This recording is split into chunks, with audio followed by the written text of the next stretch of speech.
It's time to talk sports. It's Hacksaw's Headlines, a panorama of the world of sports, stories, comments, and opinions. Now, here's iconic sports talk show host Lee Hacksaw Hamilton and co-host John Riley. Who wants to talk sports on a Thursday? We do, you do. From the Dixie Line Lumber and Home Center studios in San Diego, we welcome you to our Thursday Hacksaw's Headlines podcast as we go towards a great sports weekend. Good afternoon, everyone. This is Lee Hacksaw Hamilton, along with my co-host broadcasting with his opinions from left field, John Riley. We welcome you. Our podcast is brought to you by Dixie Line Lumber and Home Centers, 9 locations to serve you in San Diego. If you've got projects, they've got materials. If you want ideas, they can help you too. They'll be your best friend and consultant, Dixie Line Lumber. John Riley, good afternoon. You're making plans to be here for about 3 hours. We have so many topics, late-breaking stories to talk about. How you doing? Doing great. Yeah, you loaded it up today, and then like an hour ago, you were texting me more stuff. So let's get going. We're going a lot of different directions. Just a couple of program reminders. We started something on this podcast. We're now into our 3rd year doing these podcasts, Mondays and Thursdays at 1:30 p.m. Pacific time. We started something almost right from the get-go. It's called Fans Forum. It's a really popular part of the podcast. We put topics on the table. We comment on the topics on the table. With apologies in advance, I do sports talk the way it should be done. And when we're done with topics on the table, you take it over. We call it Fans Forum. John, explain. Well, I think some of our fans already know about it because they're piling in. You know, the Winnipeg folks are already talking up Team Canada for today. But if you got a question or comment in the world of sports about baseball, football, hockey, basketball, I mean, we got a million things going on here. Drop your take in the live chat on X, YouTube, or on Facebook, and we'll get you involved in Fans Forum. And a reminder, if you like sports, please check my website. I write on it every day of the week. It's there first thing every morning. You can really help me a great deal by being on that website, leehacksawhamilton.com.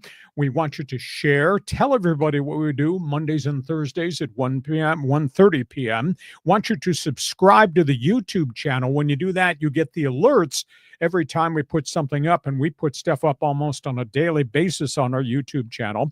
Want you to join me on social media. I got all these followers. Join me on social media on X. Become part of my Twitter all-star team. Just type in my slug line at Hacksaw1090. Hit the follow button. Would like to have you become part of that. Also, want you to pay attention to everything we're doing because we do take this show lots of different directions. If I missed anything here? I mean, we're on every social media platform. It's all your fault. Go ahead. Yeah. I mean, we were just talking yesterday about Blue Sky, you know, which is a new one. And we're on Blue Sky too, but Instagram is blowing up. That's the one. Instagram and YouTube seem to be the most action. Okay. So make sure you subscribe, share, tell everybody. If you can, give us a thumbs up. Give us a 5-star rating because that helps us a great deal. John, we're going a lot of different directions. Where do you want to start? Just pick one of those items up there on the bulletin board. Well, spring training is kicking off, and I think we've been hearing from some of the Padres executives. Yeah, let's talk about the storylines and all things spring training. Today's the first Cactus League game of the season. The Dodgers versus the Chicago Cubs. The Padres open their preseason schedule. Cactus League game in Arizona against the Seattle Mariners tomorrow. Eric Greupner, the president and CEO of the Padres, broke the front office silence. They've been quiet the entire offseason, despite what everybody has talked about, the lack of action, the inertia in the front office in terms of adding to the roster, then the civil war with ownership. Eric Greupner spoke out, and he really had a lot to say, and I salute him for doing it. He says, we have built what we think can be a World Series team. And he's indicated we're projected to have a $2 million payroll. That will be the magic figure. That will be the figure. We're not going to demand it be cut. We're willing to pay that amount of money. We can pay that amount of money to have a potential World Series team. We think we can compete. He says, as it relates to the Civil War in the front office with the Seidlers, nothing has changed. We're doing business despite the noise from the outside. He says the decline of the RSNs, the regional sports network, have definitely impacted Padre baseball. He says we have maxed out our revenue from TV. the alliance with MLB and the streaming package, thanks to the commissioner, and we've maxed out what we can create as a revenue stream in terms of fan support. This is what we're going to operate by. And he says people lose sight of the fact we are in the smallest media market in America. They're not a regional franchise. We're a San Diego County franchise, and yet we have the 10th highest payroll in Major League Baseball. I was pretty impressed. He answered virtually all the tough questions that we, the media, could throw at him. And he stood there and he just responded as to who they are, where they are, and what they're going to do. I wish they had spoken during the course of the winter, because this stuff would not have taken off and grown to the dimension it did, because they were very active right at the end of the offseason as it relates to adding 5 free agents. But it's interesting. I had an executive tell me AJ Preller goes shopping at the $1.98 table at Dollar General. Okay. He obviously read what I wrote on my website and then obviously heard what I said, but he was complimentary. Is yes, AJ Preller did go shopping at the $1.98 table, but he always finds players at the $1.98 table. So, I mean, I feel good about the makeup of the roster, the depth of the roster. They got questions to answer. Sure, who's going to be my left fielder? Who's going to be my everyday catcher? Do we have enough pitching if something happens to the top 4 starters? But I think collectively, I think it's a pretty good baseball team right now. And if some guys bounce back and have really superb seasons, or whoever the guy is in left field turns out to be the guy and can give you profile-based numbers, this can be a really good team. And it might well be a chase down the Dodger team and a team that goes a round or 2 into the playoffs. And once you get into the best of 5 or best of 7 series, and all bets are off the table, because it's only those 5 games, nothing else prior, falls into the equation. So what's your take on what Eric Greupner had to say, the quotes I just gave you, which were really the hot button quotes, and the $1.98 table at Dollar General? Yeah, it's a little bit of an upgrade over just the dollar level players. I like the way the Padres set up their presser outside at Peoria. They got that Padres banner in the background. Eric Greupner is smooth when he's facing an audience and the media. And you can just tell that he's a professional executive. They've kind of got all their talking points laid out, and you can kind of see some commonality in the talking points that he mentions, is what Preller and Schilt have also talked about. But one of the questions the media asked him is, are the Padres for sale? Are they going to be sold? And there's a lot of fans chirping about that. I mean, what's your take? Emphatically, he said no. He said this, I think the direct quote he used, this is a generational asset for the Seidler family. We are going forward, business as usual.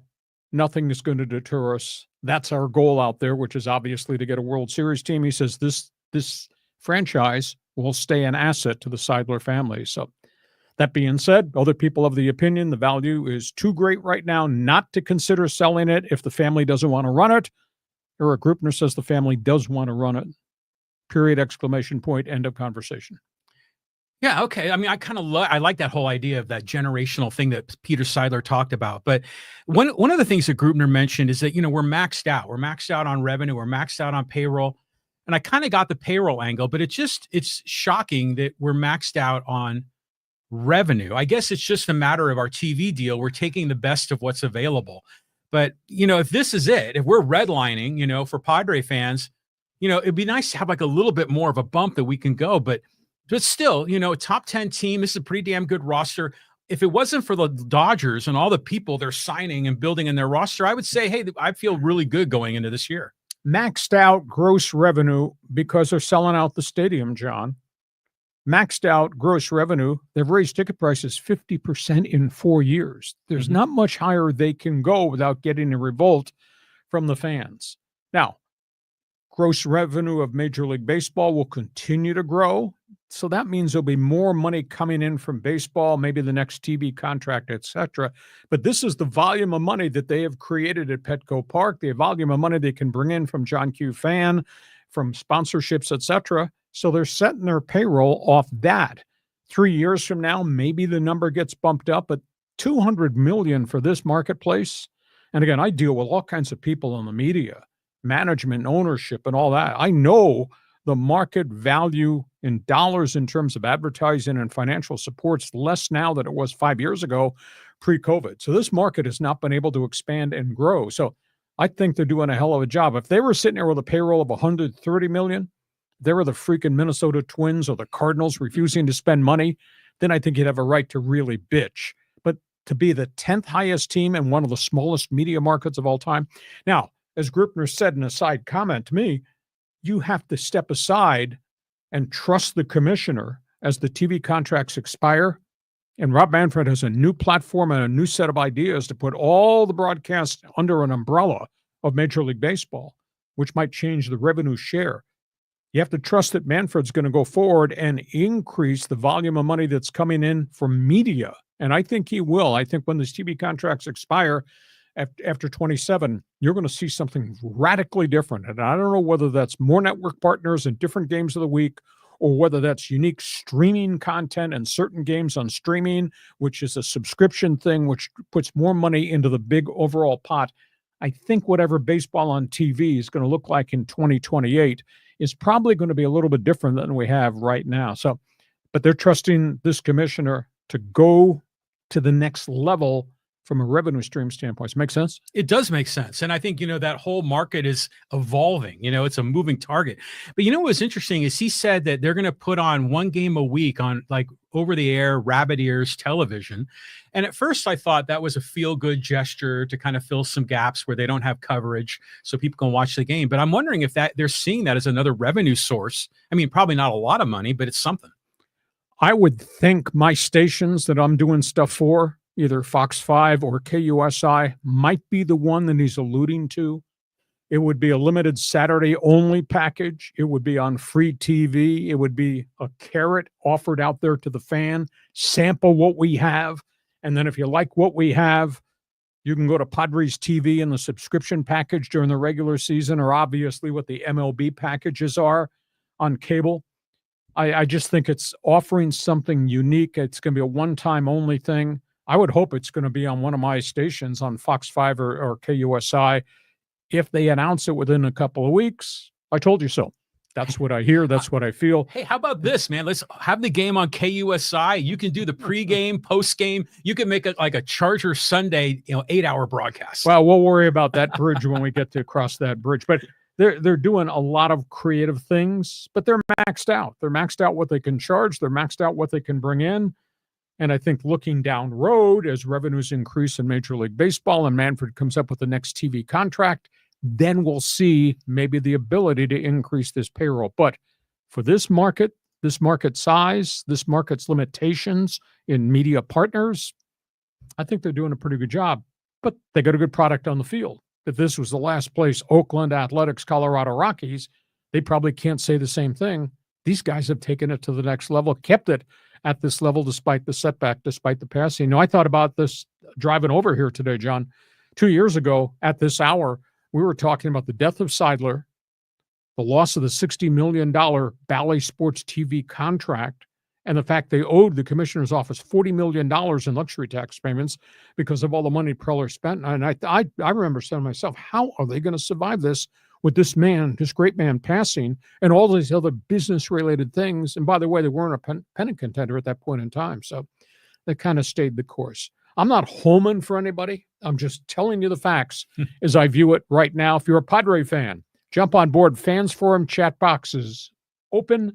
Are you optimistic? What's your reaction to the base most important quotes that I got from Eric Greupner on the Cactus League Media Day get-together? Okay, so we go from that to the next team. Yeah, the Dodgers, the epicenter of baseball. Dave Roberts, I'll say this. He's done a good job as manager. He's run a really good clubhouse. To get to the postseason as many times as they had, despite some failures, he's weathered that storm. He's feeling really good about getting another World Series ring. Boy, he won't stop talking. And his latest quote on the first day of spring training, Dodger baseball has become the epicenter of Major League Baseball.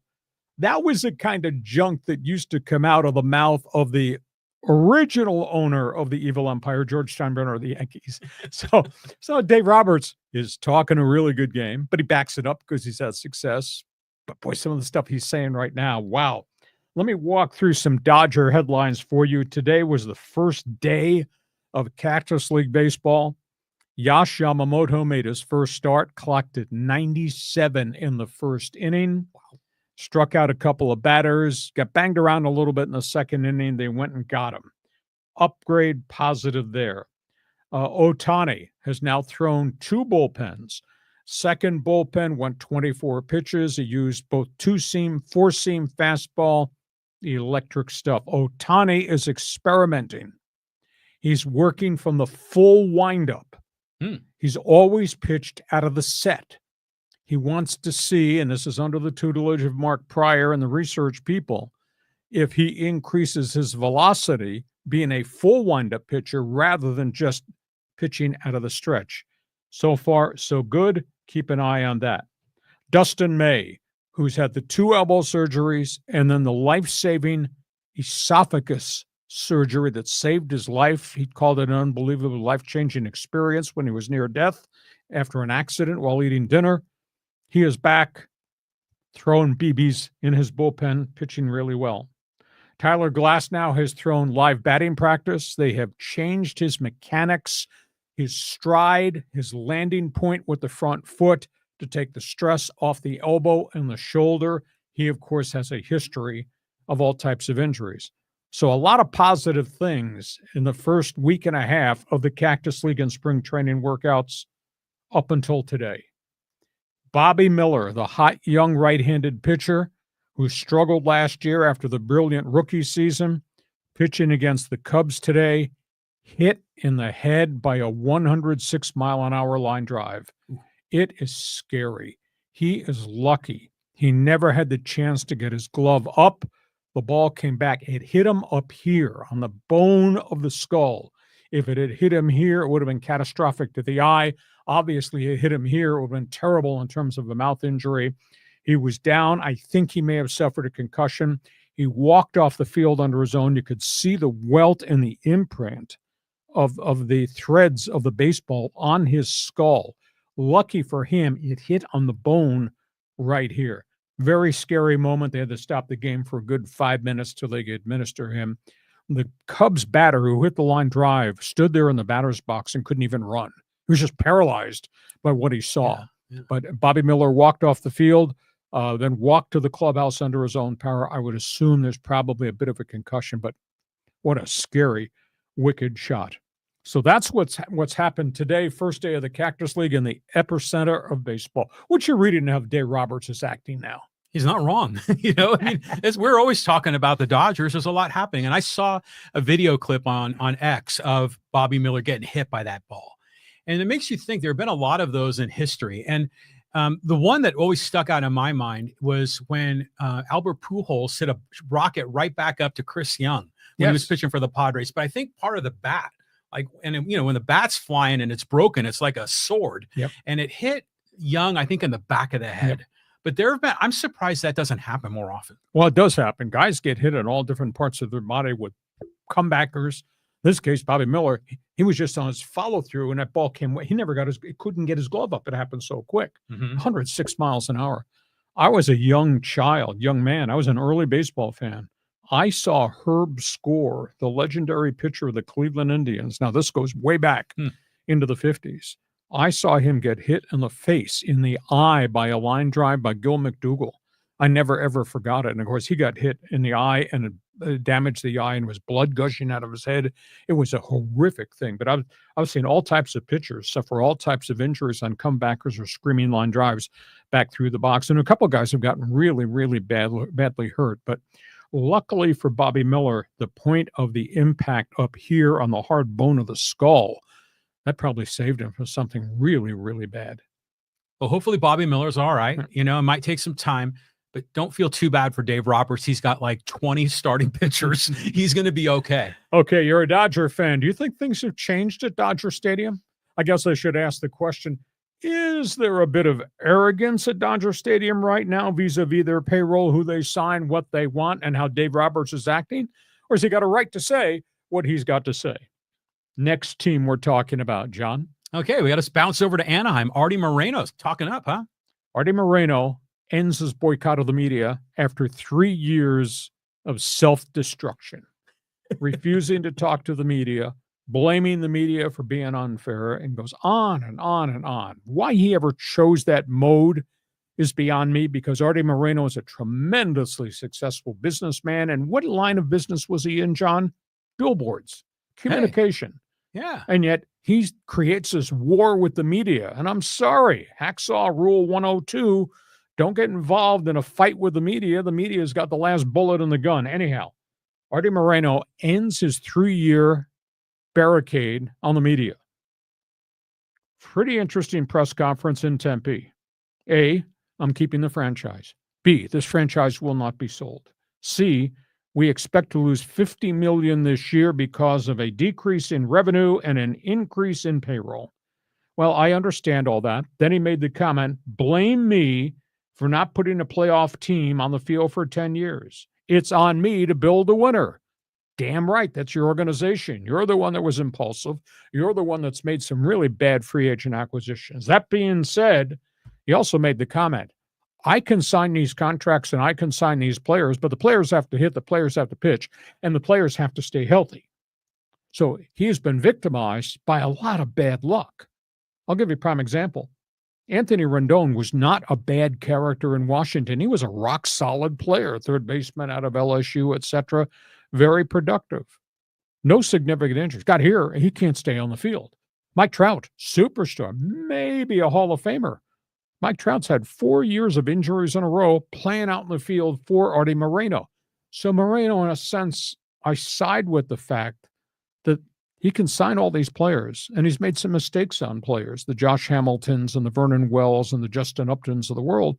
He's also been victimized by players. And then obviously the tragic Tyler Skaggs drug death, he had nothing to do with.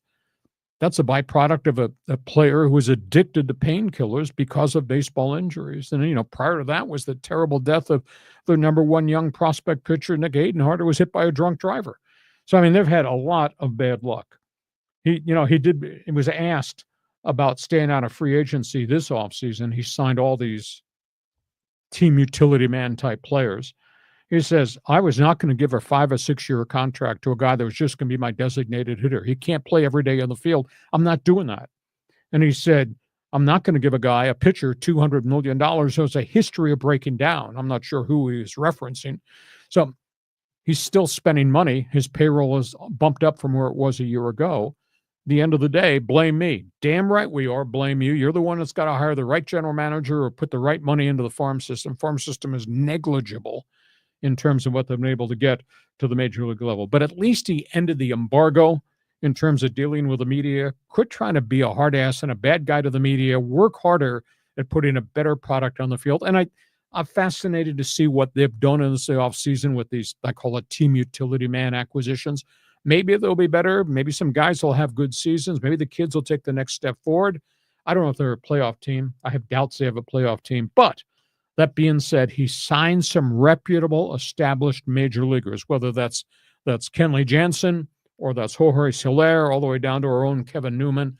He's got some guys who've proven they can play. And if those guys can play with the young kids who now take another year step, maybe they'll be better. I want to see the Angels do better, because I think that could be a great product and a great market unto itself in a unique stadium situation, because they have the market to themselves. There is no competition. There may be Dodger fans that live in the OC, but I'll guarantee you in the 714 area code's a hell of a lot guys that bleed halo red. So we'll see where this goes. Your response to Artie? First of all, I like him coming out and talking to the media and being transparent. Finally. That's good. And you can't blame Artie for trying. He's spent a lot of money, and like even that Albert Pujols deal kind of didn't really pan out. Or no, yeah, yes. The Albert Pujols one didn't pan out, and I think there was some question about Pujols' age as well on the whole thing. But ultimately he's got to, the buck stops here. He's got to take responsibility for that. And yeah, they've had bad luck, but if you have a consistent string of bad luck, then you've got some people that are not doing their homework, making the right decisions. So, good for you, Artie. You've signed some pros. You can sort of see a glimmer of light. There maybe are not going to be dead last in the division. So there's hope, but I still don't understand the long-term strategy for this. And I still think Moreno should sell.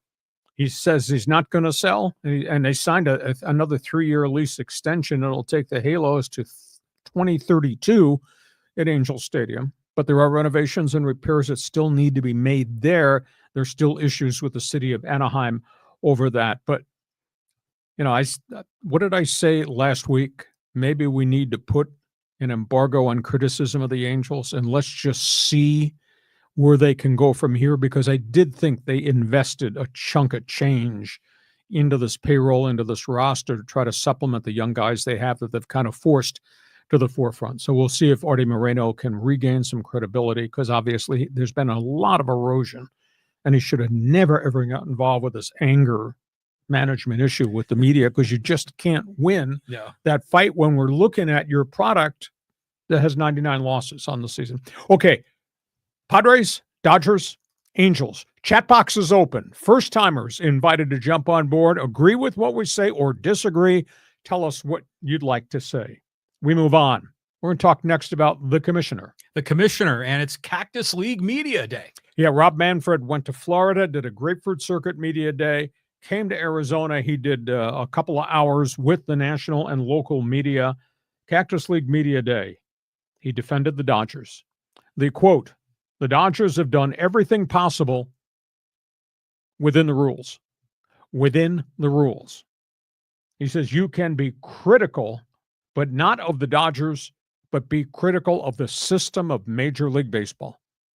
So he's talking about payroll, a luxury tax, or the lack of a floor to spending. He would not use my phrase, floor to spending, but he should use floor to spending. He did admit that owners are worried about the payroll disparity. Do you know, as of this hour, the Dodgers' payroll is $330 million more than the small market Miami Marlins payroll? Think about that, John. That's a big difference. Yeah, the Dodger payroll is like at 383, and the Marlins payroll is like 53. 53. Why does baseball allow that to happen? That's a disgrace. I mean, one thing you can complain about the Dodgers, but the Marlins are really screwing everybody. He's indicated this whole trial and error thing with the ABS and the computerized robo-ump. He says we're going to try to grow this thing. He says it works in the minor leagues. Now we'll try to make it work in the major leagues. It will be an experiment through spring training. It will not be. It'll be implemented in baseball after they evaluate what the experiment is like in spring training. The managers will get 2 challenges. If your first or second challenge is successful, you'll get a 3rd challenge. If the 3rd challenge is successful, you can get a 4th challenge. I think the most alarming thing, I saw the survey of the use of ABS in AAA last year. More than 51% of the ball strikes calls that people protested, you put your hand on the top of your helmet, more than 51% had calls overturned. So the umpires, they got a problem because the umpire's ability to call balls and strikes doesn't look real consistent if more than 51% are overturned when they review. But this will start with the season, and of course it starts in spring training today in the Dodger game. It'll be spring training tomorrow with the Padres Seattle game. He also says he wants to really see an international draft. That's complex because every baseball federation they have, John, has a different set of rules vis-a-vis free agency, how you release players. Japan is different than Korea, which is different than Tehran, which is different than the Caribbean, which is really different than Mexico. I don't know how you bring all those federations under the umbrella of one set of rules to establish an international draft. And of course, all this has to be run through the next guy. You got a comment on what the commissioner had to say? Love the ABS system. Okay. I mean, and I saw a little clip of it because they were Yu Darvish was pitching in Peoria, and they showed it up on the big screen. So everyone in the stadium could see it. Everybody stopped. Yes, it's cool. And you can see the ball, and it's like outside. It's an animation, but you get a clear picture of this. And Yu Darvish didn't like it. He said, I threw strikes and they were called balls. And I'm like, come on, Yu. I mean, come along into the future. I think this is great. get the call right. Exactly. And it's funny how, the umpire is right behind the plate calling balls and strikes. Yet, Dave Roberts is in the dugout doing this. He's like off on an angle and he thinks he can get it right, but they usually do get it right. So good on those guys. I'm happy that they're innovating. You surprised the commissioner defending the Dodgers right from the get-go? Those are the rules that exist, so how could you blame them for kind of maximizing the opportunity? But, he says, if you want to blame anybody, blame baseball, blame the system. And I'm like looking at him and I'm saying, you're the commissioner of the thing of baseball. Maybe that's more of a shot across the bow to the players union or something about trying to get to the negotiating table. Well, they will go to the negotiating table. So Manfred had an opinion. Feel free. We just gave you the hottest quotes from his Cactus League press conference. The other guy right there is Scott Boras, because he's got opinions. And after Manfred was done, Boras held his own little get-together with the working media, and he criticized baseball. Scott Boras, 6 teams as of today are under $100 million in payroll. 6. And they're all taking in revenue share and TV money, and they're under $100 million in payroll.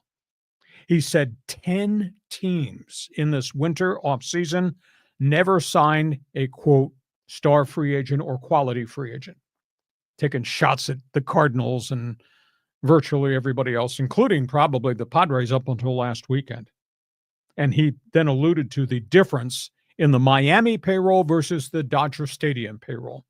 Scott Boras of the opinion this should be on the owners, not on the players. It's the owners who are refusing to spend the money.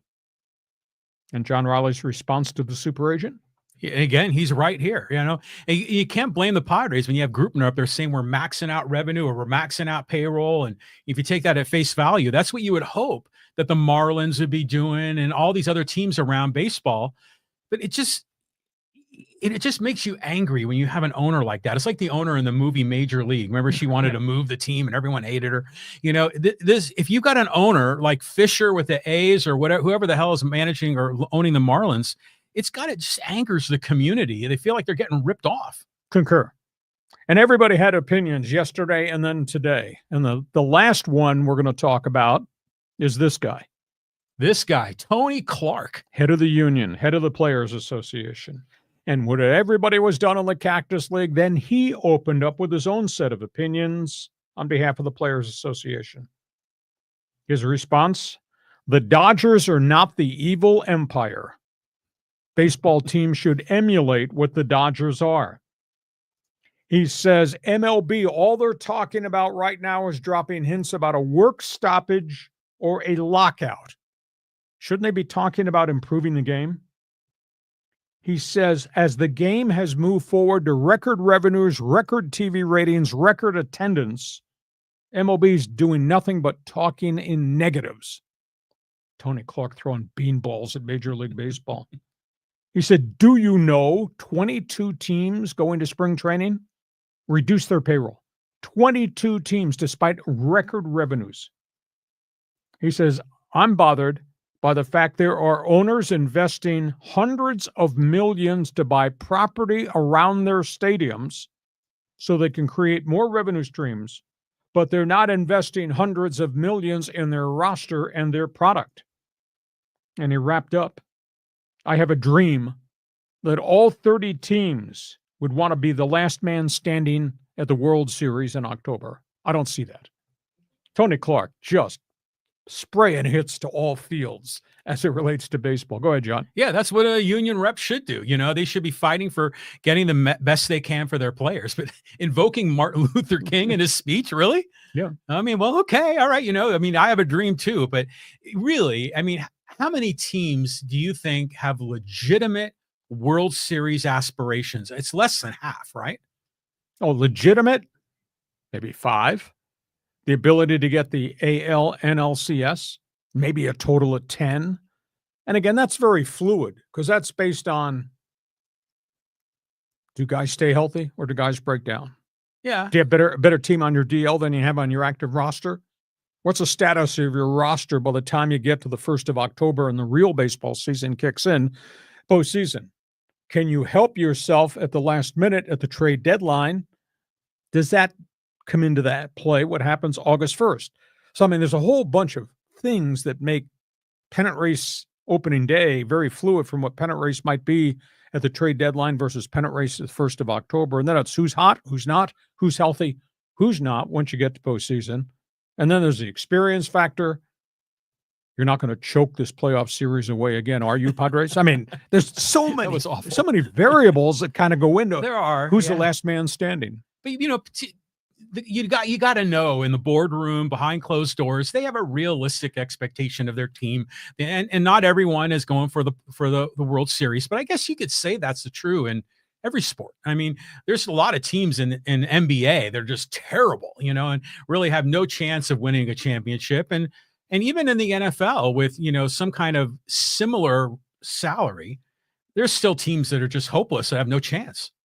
So you're getting off the Washington Wizards 6-44 bandwagon? Yeah, the Wizards. That's a good example. How are the Hawks doing this year? They're having a rough go too, aren't they? There's a lot of people having bad seasons in the NBA. Okay, you're into baseball. I covered all these press conferences. I want you to respond to what Manfred said, to what Scott Boras said, what Tony Clark had to say. Pile in, pile on if you want right now. There is no excuse for everybody that's with us on live stream. There's no excuse for a baseball fan not to have an opinion. That's why we created the Fans Forum box for you. One other baseball topic here, because John raised a really intriguing question on the Bonus Monday podcast about who's left out there. So it took me some time to go digging, but this is what I came up with. Yeah, look at this list. There's some big names on this list. Past tense. Well, yeah, they used to be big names. Okay. John asked, who's left out there in free agency if anybody gets hurt? Well, Andrew Heaney's a journeyman pitcher. He's never been the same pitcher that many thought he would be when he first came up with the Angels. Jose Quintana was a frontline rotation, back end of the rotation guy with the Mets. Prior to that with the Cubs, he's still unsigned. Kyle Gibson's just a journeyman. Everybody's got to have a fourth or fifth starter. He's unsigned. Craig Kimbrel has been a phenomenal closer, but I think Father Time has caught up with him. They couldn't wait to get him out of Baltimore at the end of last season. He blew so many saves. Lance Lynn is intriguing, hard-throwing veteran pitcher, White Sox, Cardinals, etc. Gives up a lot of home run balls. There's talk that if somebody was willing, he might go in and be a setup reliever because he throws the crap out of the ball, but he doesn't have a wide repertoire of pitches. Lance Lynn might still get signed. I'm a little bit surprised Anthony Rizzo, ex-Padre, ex-Red Sox, ex-Cub, ex-Yankee, still unsigned. But he's got a lot of mileage on him, John, and he's injured. JD Martinez, obviously, longtime designated hitter. I think he's got to go to the right park. The fact that Boston did not re-sign him. The Cubs talked to him, but the Cubs just signed Justin Turner. But he's got to go to a right ballpark where his fly balls will go out. A little bit surprised David Peralta has not been signed. I don't know if that's attitude or what, because he really had a nice season off the bench for the Padres. Alex Verdugo, once upon a time Dodger prospect, played well Boston. Good season, bad season, Yankee Stadium, some injury issues there. Mark Canha is a super utility guy, but you got to have an opening. Joe Kelly is a one-dimension relief pitcher, not signed by anybody. Might be an injury factor there. Pat Corbin, once upon a time, really reliable starting pitcher, but he's had a lot of shoulder problems. Washington had him at last year. Good outings, bad outings. Nobody's signed him yet. Mike Clevenger's kind of fallen off the face of the earth. He was a really bright prospect with the Cleveland Indians. Went to the Padres and then got hurt. Went to the White Sox, pitched, then he got hurt. Nobody's touched him since. Little bit of a free spirit. I'm a little bit surprised, but it might be him. These guys might not want a minor league contract, and they may sit and say, I'll sit through spring training, and if somebody loses a pitcher or two, my phone might ring, or I might call the Detroit Tigers or Kansas City if they lose a couple of guys. But there's not a lot. There's no Hall of Fame names there outside of KIMBREL. So you tell me, John, is there anybody there that really stokes your interest? I mean, is nobody going to save your season on that list? But that's the last of the list of the free agents. Yeah, I think these are the names you do to plug a hole if someone gets injured in spring training. I mean, Kimbrel, I kind of thought that he still had, his stuff. I thought he was still reasonably effective, wasn't he? No. Not at the end of season in Baltimore. When they needed him, he was terrible. Really? God, I just remember him. Maybe I made that debut when he came Sure, out. he was he had unbelievable. That wing, he still does. It was like a chicken wing thing. And boy, that guy just blew me away when he came up with the Braves. Clevenger, to your point, yeah, he's fallen off the face of the earth. And all these guys, every one of them, were bright prospects at one time. I mean, Joe Kelly, he's still a gamer, I think, and he's probably got something left. But he's a one dimension, might be a one pitch pitcher at this point, and he's had history of injury issues in the last year and a half. Somebody gets an injury in the bullpen, maybe somebody will give one or two of these guys a call, but there's not a lot out there right now that will be difference makers. Of all of them, the one that I guess stuns me the most is Rizzo, because he's a good guy and he's had a very reputable career. But then again, a whole bunch of injuries there, including the concussion. He didn't hit worth a lick last year. Rizzo, he was a former Padre. Sure, there are a couple of former Padres on that list. So. Yeah, I mean, hopefully the Padres don't need to sign one of these guys. You would hope most teams have some young kid that's in AA that like it's their opportunity. Give the kid a shot rather than spending $5-10 million on a name. Well, these guys probably won't get $5-10 million. They'll probably get the $1.5 million at best. Only time will tell.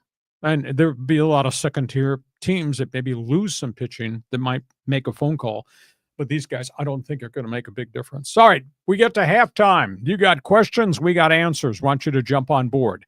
This podcast is brought to you by Dixie Line Lumber and Home Centers.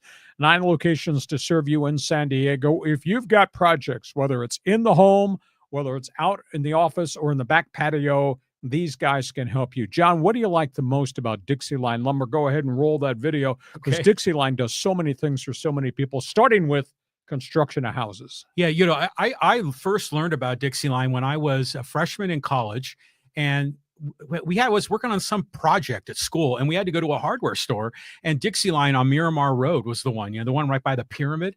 And I kind of knew them just sort of as the local hardware store. But then the more I learned about them, I realized, God, there's a whole other part of their business where they're building out neighborhoods, multifamily dwellings. Like half of their business is for contractors and builders. The other half caters to homeowners and locals here in San Diego.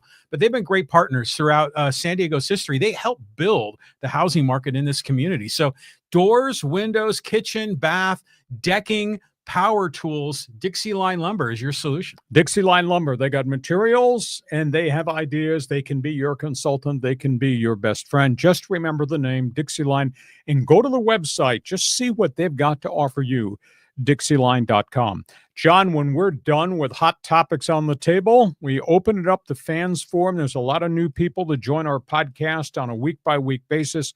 Just explain to them how Fans Forum works. People are piling in, man. I mean, there's a lot of people talking Dodgers, Padres rivalry, a lot of Angel fans kind of blotting their tears, but also hockey talk. People are really excited about the USA-Canada game. So if you got a question or comment in the world of sports for Hacksaw, drop your take in the live chat on X, Facebook, or YouTube. We'll get you involved in Fans Forum. And just a couple of other reminders. If you do like sports, please check my website. I write on it every day of the week. It'll be their first thing for you in the morning. And you can get access to my podcast if you join Hacksaw's Insiders Group, because we direct email everything that is on my website. So if you go to my website, leehacksawhamilton.com, there's an orange box right on the homepage. Fill that out, because then overnight we send out the special emails to everybody that's part of Hacksaw's Insiders Group. So that's off my website, leehacksawhamilton.com. And it's free. Exactly. And there's not a hell of a lot of things in the world that are free right now. Do remind you, if you love what we're doing, share, tell everybody about our new starting time podcast at 1:30 Mondays, 1:30 Thursdays. Want you to subscribe to the YouTube channel. That way you'll get the alerts every time we put something new up on the YouTube channel. Feel free to do that. Want you to join my Twitter All-Star team. Just go to X, put in my handle at Hacksaw1090, hit the follow button. I need followers. There's been a tremendous erosion of this massive number of people. We're trying to get to 10,000 followers on X. Love to have everybody that's part of this podcast just join me on Twitter just to boost that number. And of course, we want you to also get involved in all the other things we do on social media. And we're all over the place on social media. He's the one that devised the game plan, so I'll let him explain the other places we go, because we do put different things on different social media platforms. Well, you know what's funny is like you'll get a surge of Twitter followers, when we kind of have a good thing going with the podcast. And then all of a sudden they'll take a dump, you'll lose some, usually unsubscribes when you're talking about Trump. But then I think the other part of it is there's some hot girls on Twitter that like to like and follow. And then eventually I think Elon scrubs out all of those bots from the account. So yeah, our follower count goes up and down, but we're on 8 different social media platforms. We're on YouTube, Facebook, X, Instagram, TikTok, Threads, Blue Sky, and Rumble. That's a lot. We work 28 hours a day, and there's only 24 hours a day in the clock. Exactly. So we hope you're enjoying what we're doing. Okay, we move on to the second half. This podcast brought to you by Dixie Line Lumber. John, we've covered everything there is to cover in baseball. Where do you want to go? Okay, we've been talking a little bit about the Lakers. We've got a playoff push in front of them. Let's start, first of all, with this question. The Lakers got LeBron, the Lakers got Luka, and the Lakers got beat by the Charlotte Hornets last night. Oh. How is that possible? You lose to a 13-39 team. Right before the All-Star break, they lost to a 12-40 Utah Jazz team. How is that possible, Laker fan? I stood there and I watched that thing last night. I kept shaking my head. They kept taking bad shots. They kept turning it over. And the biggest obstacle, John, is I sit there and I watch the ball go into LeBron's hand and everybody stands around. If it goes into Luka's hands, they stand around. I see no flow. I see no rhythm. It's like, you got the ball. What are you going to do with it? Just a terrible performance against one of the worst teams in the NBA, the Charlotte bleeping Hornets. How is that possible? Now, Laker fan will be piling in here. He's going to be yelling, shish goomba, playoffs, NBA Western Finals. All right, I know you had that hot streak, but I want you to look at what's left on your schedule, a.k.a. playoff push.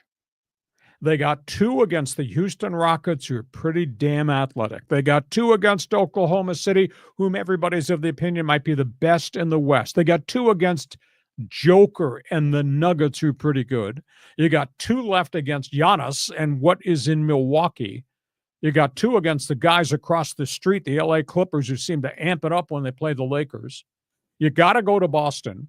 You got to play San Antonio, although the Spurs now are no longer the same, and I'll explain to that in a minute. You still got to play Durant and Booker and the Suns. You got to play the vastly improved New York Knicks, and you got Ja Morant, who doesn't like anything LA. So the Lakers have got 16 really tough-ass games here, this back part of the schedule. I mentioned the San Antonio thing. This is a terrible story. Victor Wembanyama was hospitalized today. He's got a blood clot as a byproduct from a knee injury. Very scary. You don't screw with blood clots. He's been placed on blood thinners, which shuts him down for the next 3 months. And the minute I saw the story, the thing that flashed before my eyes was the greatness of Chris Bosh, who had a really nice career, Miami Heat, and him and Dwayne Wade and LeBron and all that on South Beach. He had a blood clot in his calf. He never came back. So this is very scary for a tremendously talented player in Victor Wembanyama. And one other NBA note, this is a weird story. This relates to the Milwaukee Bucks. Bobby Portis just got suspended for 25 games for a second violation of drugs. He's addicted to tramadol, which is as intense a pain relief pill. Has to be prescribed. He was getting phony prescriptions. He's addicted to it, and he's been suspended for 25 games without pay, which in essence is probably the rest of the season, which probably is going to be the end of his career. So 2 really bad stories. But spinning back to the Lakers, how the hell are you going to beat all those guys with a Laker offense that stands around? And by the way, I never mentioned the deficiency in the paint with 2 CBA guys as your starting and backup centers in the paint. So, John, how are you going to beat any of those 16 teams games left? That's a tough assignment. Yeah. Those are some pretty good teams. Now, those are 16, is it 16 games, maybe 15 games? Yeah. So that's not all that's left in their season. No, there's some garbage on there, but they got all these games against really good people. Yeah, yeah, exactly. So we're going to test the mettle of these guys. Dalton Connect, do you think he can energize this team, or is he maybe kind of feeling a little sorry for himself that he's kind of had to come back with his tail between his legs? The heck with feeling sorry for yourself. You're on an NBA contract. They really need him. But I swear to you, you never know what you're going to get Monday, Wednesday, Friday compared to Tuesday, Thursday, Saturday. He was miserable last night, launching threes, just missing everything. Other games, he's had really good performance. There's been no consistency to Dalton Connect's offensive game. And I've always had reservations about foot speed and ability to play a defensive end. And obviously, he's either got to be a starter, he's got to be the first guy off the bench, and you got to give him minutes, and he's got to find his rhythm. But you never know. Every other night is a different Dalton Connect out there. I don't think I'm reading him wrong. He's awful young, he's awful raw, but got to work with this kid. No? Yeah. I mean, he's a number one pick. And, we kind of, well, again, you were cautious about, when he was drafted. Exactly. And I was kind of hopeful he was going to be a 3-point shooter. But, the Lakers are in a better position than they were earlier on in the season. Does that include playing Utah and Charlotte the way they played Utah and Charlotte? Okay, you're just going to keep hammering on that point. Okay, but I want to talk about Victor Wembanyama. Can we do that? Yes, please do. I didn't know about this. This must have just broke this morning. Yeah, late in the morning. Just terrible. Just a terrible setback. He had an injury, didn't feel right. Now they found a blood clot. At the end of the day, you don't screw with blood clots. Yeah, because they can travel and wind up in your heart. Well, I remember Nathan Mensah had a blood clot thing with the Aztecs a couple of years ago. Sat out the year on blood thinners, etc. But blood thinners are good in terms of dealing with clots, but blood thinners create a different injury issue. If you get a cut and you're on blood thinners, now that's a different problem. Yeah, because you can sort of kind of bleed out, right? Exactly. Yeah. So, I mean, it's just, there was so much hope and promise in Victor Wembanyama. Yes. Great kid, great athlete, bringing San Antonio up. We were thinking San Antonio is going to be the next dominant team in the NBA. And now you're just, hoping and praying for this guy. He's going to be all right. That he'll come back from it. Chris Bosh never came back from it, which was really scary. Now, he had multiple clots triggered by calf injuries. This they caught early. But it's a 3-month window. After you're put on blood thinners, it's 3 months for the blood thinners to kick in. So there will be no basketball for him. And, San Antonio's dealing with the whole stroke situation. Greg Popovich has never returned as coach. Oh, man. So I didn't know that. Yeah, so that's a tough set of circumstances. I remember we reported on the stroke, but I didn't know he hadn't come back. That does not come back yet. Wow. He's doing all the therapy and everything he needs to do. Well, question, the Portis thing with the Bucks, you say it's Tramadol? Tramadol. It's an addictive painkiller. I've been on Tramadol. Holy cow. It's powerful, but you could see how you could get addicted to it. Because I took Tramadol when I first injured my back. And it was prescribed to me, and the side effects were wicked. I took it. And every 3 hours I would wake up when it would wear off, because I'd wake up because of the pain, and I'd start to crave it. And I said, this is not good. Yeah. This is dangerous. And yeah. They gave it to my son. My son's an All-American wrestler, and he had a bad shoulder injury, and they prescribed it to him. It made him upside down. He said, I can't take this. I won't take this. And then, you investigate and you find out it is pretty wicked stuff. Does it help? Yes. Is it addictive? Yes. And now we find out Bobby Portis, his career is in jeopardy. Wow. Yeah. And you're right. I was just Vicodin. I felt the pull of that when I was on it. But, that drug, was that the same drug that Michael Jackson took, or I think he was on a whole cocktail of things. And then the other guy was Chandler Bing from the TV show Friends passed away. Mm-hmm. I'm not sure if it was the same drug, but they're not handing out opioids like they used to 5 years ago. No, but there are ways to get these things illegally, and I was told that's what Bobby Portis was doing. Yeah. Wow. Okay. All things. Laker line is open. Feel free. You want to jump on board. I don't mean to pile on, but just explain yourself. You're the one that was barking at me that Hacksaw, they won 11 of their last 13. Of course, I went back and said, oh, yeah, they beat Charlotte twice. They beat Utah twice. They beat Brooklyn, So that's 11 of your 13 wins. Now look what's happened. You lost to the Jazz. You lost to the Hornets, and they just look like a team that's not molded together. How can that be? Give me the ball, stand around, and watch me launch a three that doesn't wear. Laker line is open. Fans Forum chat box. If you don't participate, then don't bitch about what is being said on this podcast. You have the chance on Fans Forum to join us. I hate to throw hand grenades at people. These people that bark at us about, how dare you say that? Well, get off your ass and get on the chat box so we can hear what your opinion is. Am I being too mean here? Did I drink too much caffeine this morning? I mean, you should read the comments on Instagram, man. People light you up, baby. That's okay. All right, we go from that, going pro basketball, college basketball. Yeah, San Diego State, man, they are on fire right now. Last I checked, the win over Boise only counts as one. Aztecs, huge game. Game of the season. Utah State, Logan, Utah, Saturday. Like that headline, take no prisoners. That's got to be the attitude of probably both these teams. It's an Aztec team that's 18-6, has played 2 pretty good complete basketball games in a row after staggering and struggling. But they didn't beat the upper echelon. This is the upper echelon they're going to play. I think Utah State is 22-5, maybe. They got guards. My God, they got so many guards. All their leading scorers, leading rebounders are their guards.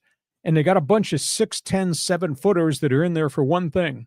I got fouls to give. I'm going to use the fouls. So this is going to be a challenge. It's Logan, Utah. It's brutal, hostile. It's at altitude.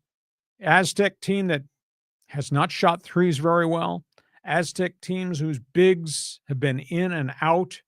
And there's no doubt that they're just going to hack the crap out of their Aztec bigs. UTAG's got a lot of bigs just to throw out there. I counted, they got 15 fouls to use from their bigs, and they'll probably use them all. So can San Diego State's guards disrupt Ian Martinez? And can they disrupt Falsev? And can they disrupt KANHA? Those are the 3 top guards. And they're all averaging about the same, and they all rebound. And so it's going to be a great game. But this is a massive litmus test to see whether or not San Diego State is a legitimate team that can get something done in the Mountain West Conference basketball tournament. And by the way, UTAG, 39% from the three-point line. UTAG? What are you saying? That's what they call them. Well, it's Utah State Aggies. They call themselves the UTAGs. The Aggies. That makes sense. I never thought of it that way. Well, you wouldn't know about it because you're in the bar drinking with your other friends at UCSD when you're shipping in class. It's called UTAGs. I never heard that. That's interesting. Utah State Aggies, UTAGs. All right. Well, sometimes I'm not sure with your pronunciations. That's a New York accent.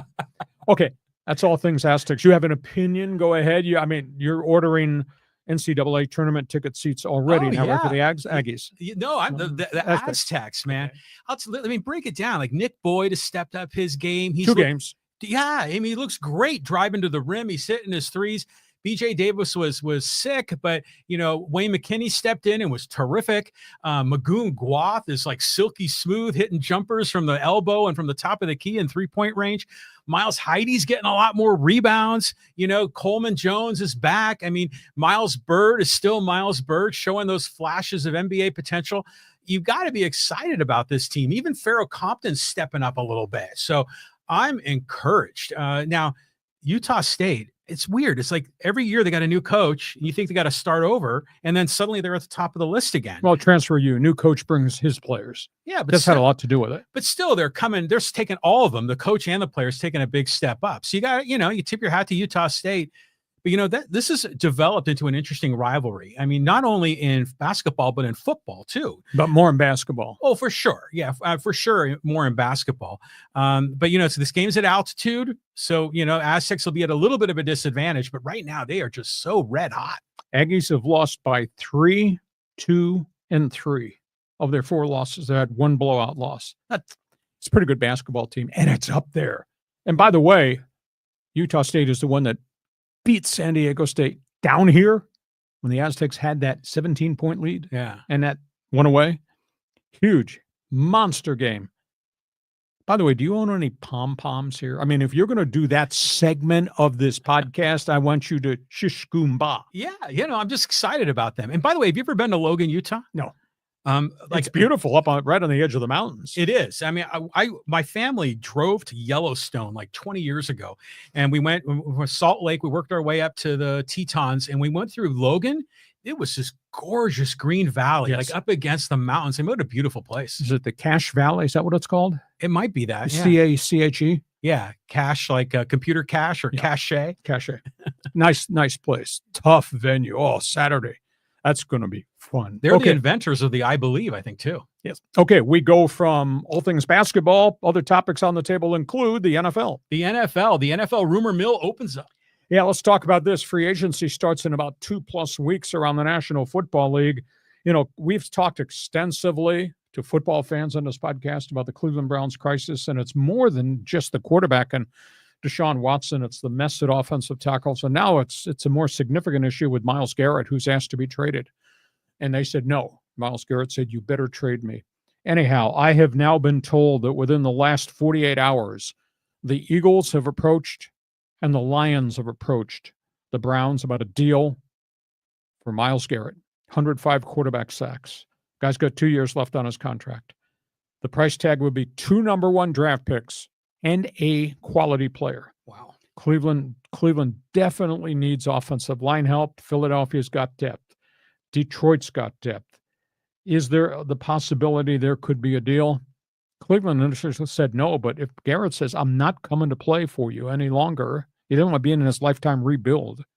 Remember, Myles Garrett was there the first year they were 0-16. Then he suffered through 4-13 this past season. So in the last 48 hours, I've been told Eagles, Detroit in contact for Myles Garrett. Second team, New York Jets logo. This is kind of unique. We've talked about the future status of Aaron Rodgers. Is he going to stay? Is he going to go? What does the new leadership group of the Jets say? The Jets have indicated he's going to be cut. The Jets this week on Tuesday gave Aaron Rodgers and his agent permission to actually go talk to other teams before he's released. So he can take his contract with the Jets and he can go talk to the Raiders. This is who I am. This is what I'm owed on the contract. Tell me about yourself. I'll tell you about myself. We'll see if there's a fit. So he is making a tour of NFL teams. Instead of going to Egypt on vacation, he's making a tour to see what fits, what does not. It's not going down to his deep, dark place. Yeah. But it is interesting the Jets would give Aaron Rodgers permission just to go meet with people. Atlanta Falcons, interesting story that they're going to eat the contract of Kirk Cousins. Michael Penix will be the starter. They're going to swallow a big cap hit. The release won't come, I'm told, till June 1st, so they can prorate the salary cap hit. That's the only way to do it. But they might trade him to Cleveland, which, last I checked, has no quarterbacks. So the Browns might rent Kirk Cousins. Cousins has a relationship with Kevin Stefanski. Connect the dots on that. Now, I don't know how the contract would have to be changed because the Browns have got cap problems. Raiders, in search of a quarterback, going to delete a quarterback. Reports around the NFL, they're going to release the gunslinger, Gardner Minshew. That was 1 year, one and done. It wasn't very good. He's gone. I don't understand this whole Rams storyline. Are they shopping Matthew Stafford? Why are they shopping Matthew Stafford? And now, after all that Matthew Stafford has done for Rams football, why is Les Snead going public saying, we think we're better if we have a quarterback that moves the pocket and can scramble rather than a fixed in cement leader like Matthew Stafford? Now, he has no guaranteed money on the last 2 years of his deal. Sources tell me that he wants $25 million guaranteed each of the next 2 seasons. I don't know if the Rams want to do that, but they got to give him guaranteed money for 2025 and obviously a portion of the guaranteed in 26 if they don't trade him. But anybody trades for Matthew Stafford still going to have that same set of circumstances. He don't want to play for non-guaranteed money. So keep that. But I'm stunned that they would get rid of him because I thought he was a heart and soul leader of the team. And in Baltimore, the aftermath of Justin Tucker, massage therapist, women, sexual misconduct, or 16 massage therapists now come front and center that he forced himself physically on massage therapists at 8 different spas. Now we find out that Baltimore had invoked a zero tolerance clause for all their players going back to 2022. And they met with their players and said, if you are involved in sexual misconduct, rape, things of that nature, you're going to lose your career. Well, they haven't released Justin Tucker yet, but they might release Justin Tucker going forward. And this is the greatest kicker in modern NFL history, who obviously is a bit of a sleazeball. Okay, all things NFL. John, you're going to solve the problems for all those teams. Go ahead. Well, first of all, I'm not sure if I feel very comfortable discussing sexual misconduct. Okay, we'll just slash through the Baltimore with Lee Ravens. Hacksaw Hamilton. You know, it's just I mean, it's just nuts what's happening with that guy. But I do want to talk about the Browns. They were offered 2 number ones and a quality player, like a starter on a line for Myles Garrett. The Browns would be fools not to take that deal. Well, we're the 2 number ones, though. If it's Philadelphia's number 1, it's at the bottom of the draft. Oh, yeah. If it's Detroit's number 1, it's just above Philadelphia's number 1. Okay. So that's not top of the arc, but it creates some breathing room with the salary cap, and they're getting choked to death. But you're also creating a massive hole at your defensive end position. I mean, he's a hell of a player. Well, yeah, it'd be great to have that guy. The other one is the Falcons. Remember when they signed Cousins and we were like, okay, yeah, that kind of makes sense. And then they drafted Penix. Everyone's like, what the hell are you doing? This doesn't make any sense. And now look where we are. We're right back, right where that problem is that we all predicted. And I got a problem with the cap because they can't release them. They get blasted. If they trade them, they're going to take a cap hit. But they got to get them out of there so they can get cap space down road. And obviously, Michael Penix, he had 3 straight games in which he was really competitive, and the team responded very favorably. And, Cousins has been a proven commodity in Washington, obviously Minnesota prior to that. Throws for lots of yards. He doesn't win bleep. He doesn't win a big game. He lost, 5 in a row at the end of his run before they finally benched him? Just a disaster. And they gave him all that money. What a disaster. Yeah, they're horrible. And then the Rams, why are they playing with fire? You should be embracing Matthew Stafford for as long as you have him. And yeah, maybe you want a mobile quarterback, but just keep that in your pocket, for another time to talk to the media. He's got no guarantees financially at all. Star quarterbacks don't go into a season with no guarantees. Of course not. So find a middle ground. Give him $20 million on the first year of an extension. He's owed 2 years. Give him $20 million guaranteed for this coming season. Give him a $10 million buyout if you elect to get rid of him after that. But he can still play. Is he old? Yes, he's 37. Has he been dinged up? Yes. But is he the heart and soul of everything that you've got offensively, the trigger man? Hell yes. And he's upset that they're going to move Cooper Kupp out of there, and that's a salary cap driven decision and injury decision too. So Rams, if they trade Kupp, and I think they are, I hear it's either Dallas or the Chargers. If they trade Kupp and then you move Stafford, you're no longer the same Rams team. I don't care how great your young defense was. That's not the same Rams team. Remember, it wasn't too long ago we were thinking the Rams weren't going to be that good. They're on the way down. All their guys are getting older. And then, they get players, and Sean McVay coaches them up, and suddenly they're good again. So maybe they're thinking Cooper Kupp, Matthew Stafford package deal. Let's move on. But move on means a step back. Temporarily. You're not the same team if you don't have Stafford as your trigger man. Yeah, but I'm thinking this through now. I'm starting to see the logic in it because they probably are realizing, hey, we've got a good team, but not a great team. And, Cooper Kupp and Matthew Stafford, as great as they are, they're not going to get better, so maybe they're thinking it's time to, let them go when they're still good. Kind of like when the Niners got rid of Ronnie Lott. Looking for Rams fans, jump on board. You got an opinion about all the things on our NFL Notebook. We want to hear from you. We go from that. We're talking college football next. College football notebook. Colorado at the top of the list. Neon Deion, Coach Prime. USA Today did an investigative piece. Did you know that Neon Deion has not done one recruiting trip himself personally in 2 years? He's not gotten on a plane. He's not going to see any recruits, etc. And his opinion is they don't need to have me come to their house or their high school. They need to come see me. So he has been predominantly heavily recruiting high school kids this year, well, not the first 2 years. He took a lot of hits in the transfer portal. However, USA Today did a research piece, saw that Brian Kelly of LSU made 223 different recruiting trips this past year. Mm-hmm. And that Matt Rule, Nebraska, made 486. Deion made none. Now, Deion's response is, look who we are. Look who we become. Yes.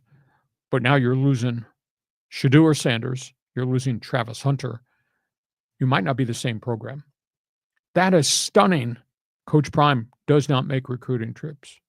You come see me if you want to play here. Are you amazed by that? I mean, you're a Coach Prime supporter. Go ahead. When I first saw that, it was in your best 15 this morning. And at first I was shocked. But I'm thinking it through. It's like, yeah, Coach Prime's got a lot of things going on. He's got his talk show. He's trying to represent his son in the Mr. draft. Video. He's making commercials for almonds. And he's out there with Coach Nick Saban. So he's a busy man. That's his primary job. Yeah, I know. I get you. I mean, I'm surprised there hasn't been like a really high-end, national 5-star recruit where he really felt like he needed to be there. Well, he's gotten a few that have decommitted other places that have signed on, so it hasn't caught up to him yet.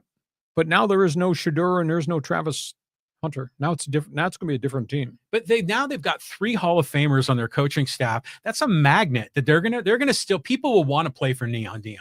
You know it. Okay, we go from that. Next topic: Oregon. Actually, we should have the Oregon Ducks logo and the Washington Huskies logo. I just found this out this week. All these teams that jump to conferences, we find out that all these teams that move conferences, Oregon, Washington, amongst those that led to the death of the Pac-12, went to other places and didn't get a full share of the TV media. I just found this out. Oregon and Washington went to the Big Ten. They're only getting a half share of the media TV rights through 2030. So Ohio State and Michigan, they're getting the full boat. 40, I think it might be 49 million, 42 million. They're getting the full boat. Oregon, Washington are only getting a half share through 2030. That's absolutely stunning, which led to the death of the Pac-12 conference. The other thing is the Pac-12. They are negotiating a new media package when this thing launches in 2026, Pac-12 2.0, or as I say, Mountain West 2.0. They're negotiating. They think they're going to have 3 network partners. 2 of the network partners, John, are going to be football partners that will televise a wide variety of Pac-12 games. Oregon State, Washington State, Boise State, San Diego State, the whole collective group. So that's where we are there. The third network is going to do basketball. And that's interesting because basketball is taking on a different view from its own brand, because they got Gonzaga and they got San Diego State, and they might have St. Mary's coming on board. And obviously, there's some other schools that have improved basketball programs, aka Utah State. So it's interesting. Pac-12 is going to have 2 network commitments to football, and the third network will be their basketball channel. However, all that, their price tags, they're only going to get $10 million per school for the new look Pac-12, which is a far cry from what the old Pac-12 could have had if they just stayed intact. $10 million. Now, granted, at Boise State and San Diego State, well, that's a bump up from the $3 million I've been getting from CBS, blah, blah, blah, blah. Only $10 million. So the Pac-12 is at $10 million, and we're sitting here with the SEC that just distributed $52 million. The Big Ten distributes $49 million. Big 12, I think, is distributing $41 million. And ACC, I think, is distributing $31 million. And the new Pac-12 is going to be at $10 million. The disparity is unbelievable. You're still small market. Well, it's not like the Dodgers and the Marlins. It's not that lopsided. No, but it's pretty damn close. Yeah, it is close. Yeah. It's weird how this turns into a self-fulfilling prophecy. If you already anoint the Power 4 conferences as the best of the best, then they're going to get more eyeballs. They're going to get the TV ratings. And then if you say these group of 5 guys are sort of junior league, then they end up getting the smaller deals. So it becomes self-fulfilling, and it gets to a point where I think we might just drop off, completely for the group of 5. It makes me wonder, maybe the group of 5 teams, they have got to come up with a way to get more eyeballs, and they need some more exciting, maybe some different ways of playing the game. But who's going to pay attention to McNeese State? Is that important outside of the alums and the parents of kids that play at McNeese State? I mean, that's what the group of 5 is. With apologies in advance to Aztec fans and Boise fans, etc., if you're going to a conference that's on the periphery of the big time, you're not going to be big time. The fact your TV rights package is only going to net you $10 million per year when everybody else is up here. Am I right or am I right? I'm sorry to pile on here, but damn it, I am bleeping brilliant again. Okay, that's all things college football. You have an opinion on Coach Prime? I think there's a ton of people out there just waiting for him to fail. Oh, yeah, they're all waiting for him. Yeah, So, definitely. we'll see if he can pull this out without making any recruiting trips. We go from all things NFL and college football. Hockey Hotline is open. Big game tonight. Oh, Big game. Huge freaking game. I just want everybody in the O Canada network that I am representing tonight. Team USA versus Team Canada a couple of hours from now in Boston. A whole bunch of things here. I would hope the Boston fans will not boo O Canada. It's a beautiful anthem. Will there be fights? I hope not. No reason to fight in a game of such importance. America is really banged up. They do think they're going to have Brady Tkachuk back. They firmly believe Matthew Tkachuk will try to play. Austin Matthews of the Maple Leafs has been hurt. He is going to play. Bad news. This is really scary. They lost Boston Bruins star defenseman Charlie McAvoy. He suffered a shoulder joint injury. Did not get better. They rushed him to a hospital. They found out he has an infection in the shoulder joint by virtue of the injury. He's still in the hospital. It's going to impact him for the second half of the season with the Boston Bruins. So it was a big setback there. And by the way, TV ratings for last Friday night's game, where they booed, they fought, and then a hell of a game, 4.4 million. 4.4 million. Second highest rating in the state to a Stanley Cup final. And this was an all-star festivity game. 4.4 million. What do you think it's going to be tonight? 6, 7 mil? Awesome. I mean, these guys have figured out how to do the all-star game. Yes. I have some questions if I could. Yes. So why it's 4 nations, USA, Canada, Finland, Sweden. Well, what about players that are from other nations? Are they just left out? Right? They have this long 2-week vacation. Okay. Which leads to what I proposed is the next international tournament. Let's make it Team USA, Team Canada, because you can fill rosters there. Let's make it Team Scandinavia, Finland, England, Finland, Sweden, and Norway. And then Team Europe. Just everybody else goes into Team Europe, and that includes Russians, Ukrainians, Belarus. If there's anybody qualified, Leon Draisaitl of Edmonton is a German, let him play for Team Europe. You can put together a collectively good team with backgrounds from European heritage and make those the 4 teams and make it a global event on an every year basis. We don't need the NHL All-Star Game anymore, which is a shooting contest. Make it a big global event. You've seen the passion of what these games have been like. Just think about that every February during what used to be the All-Star break. It's such a global game. I mean, why not? Well, you're on the right track, but I think right now these guys are playing for their nation rather than their continent, So it's when you're playing for your nation, it's a whole other level, so you got to have, you're having pride and people are watching you. So if there was a Team Scandinavia, and by the way, I think it's debatable if Finland is part of Scandinavia. But why not?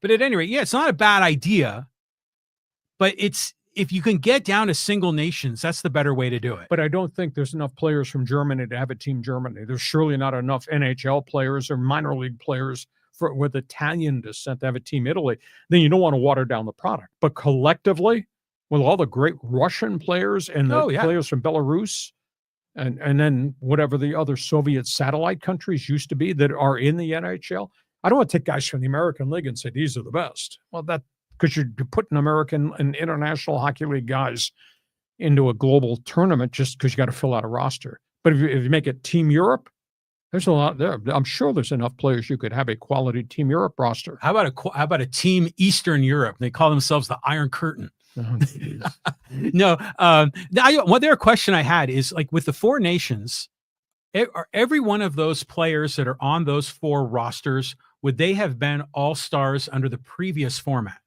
Yeah, some of them were. Okay. Yeah. So they didn't have to fill some holes because they didn't have enough players from Sweden. Well, the bottom end of the Finland and Swedish teams are players that play in their international pro leagues. They're on assignment. Not NHL. Not all NHL. Okay. Some of those guys are draft picks of the Washington Capitals that are still on their Swedish club team or Finland, because you have to come to the NHL. But there's ways to finagle to make it work. But there's enough hockey players, I think, to have a phenomenal 4-team global tournament. Obviously, it's the tournament in the Olympics. But there is no World Cup for hockey, is there? No, they've done World Cups in the past. That's what they're proposing now going forward. But I say make it a global thing. Yeah, Just yeah. make it Team Europe and then incorporate all these players. There's enough players from all these different countries in Europe, aside from Scandinavia, which has its own phenomenal development program. They hit on something good, so now grow it to the point where everybody's involved. I feel bad for the Russian players who are innocent victims of what's happened in Ukraine. Oh, yeah, yeah. And can't compete. And there's really good young developmental players in Russia that can't play in the Olympics, etc., because the Olympic Committee refuses to allow Russian and Belarus hockey players to participate because of what's happened with the Ukraine. The Olympics figured that out, where you don't wear the flag, but you still get to participate. Yeah. That seems like an easy thing to do. Hasn't happened in hockey, though. Weird. Okay, that's all things. You got Hockey Hotline. Is anybody there wearing a Canada jersey would like to argue with the guy wearing the USA logo? But it's going to be great. And do you think Boston fans should boo "O Canada" in response to what Canadian fans did in Montreal? I hope not. Don't do that. Yeah. Okay. One other topic. This is fun. Go ahead. Okay. TV ratings on the high-speed sports wire. John just loves searching out the TV Guide logo. So here are the ratings for what did you watch last weekend on TV? So we just talked to you. The NHL had 4.4 million viewers, highest viewers for a hockey game since 2019, which was a Stanley Cup final. So think about that. Think about what they might do.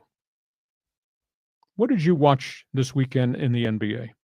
The NBA All-Star Festival on Saturday, the honors program and the three-point shooting, blah, blah, blah, blah, drew 3.4 million, all-time low. NBA All-Star Game on Sunday, the tournament that you like, first team to 40 wins and all that, they drew 4.7 million. Second lowest all-time All-Star ratings. Highest All-Star rating was 13.1 million back in 2001, down to 4.7 million this past Sunday. NBA's just got a monster problem. Good old boys, NASCAR, 7-hour broadcast, rain delays and all that, and then all the wrecks at the end. There's a lot of people had nothing else to do on Sunday.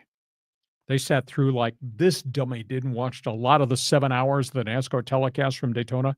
6.7 million over 7 hours. The world could have ended out there, but they're watching good old boys fighting and wrecking.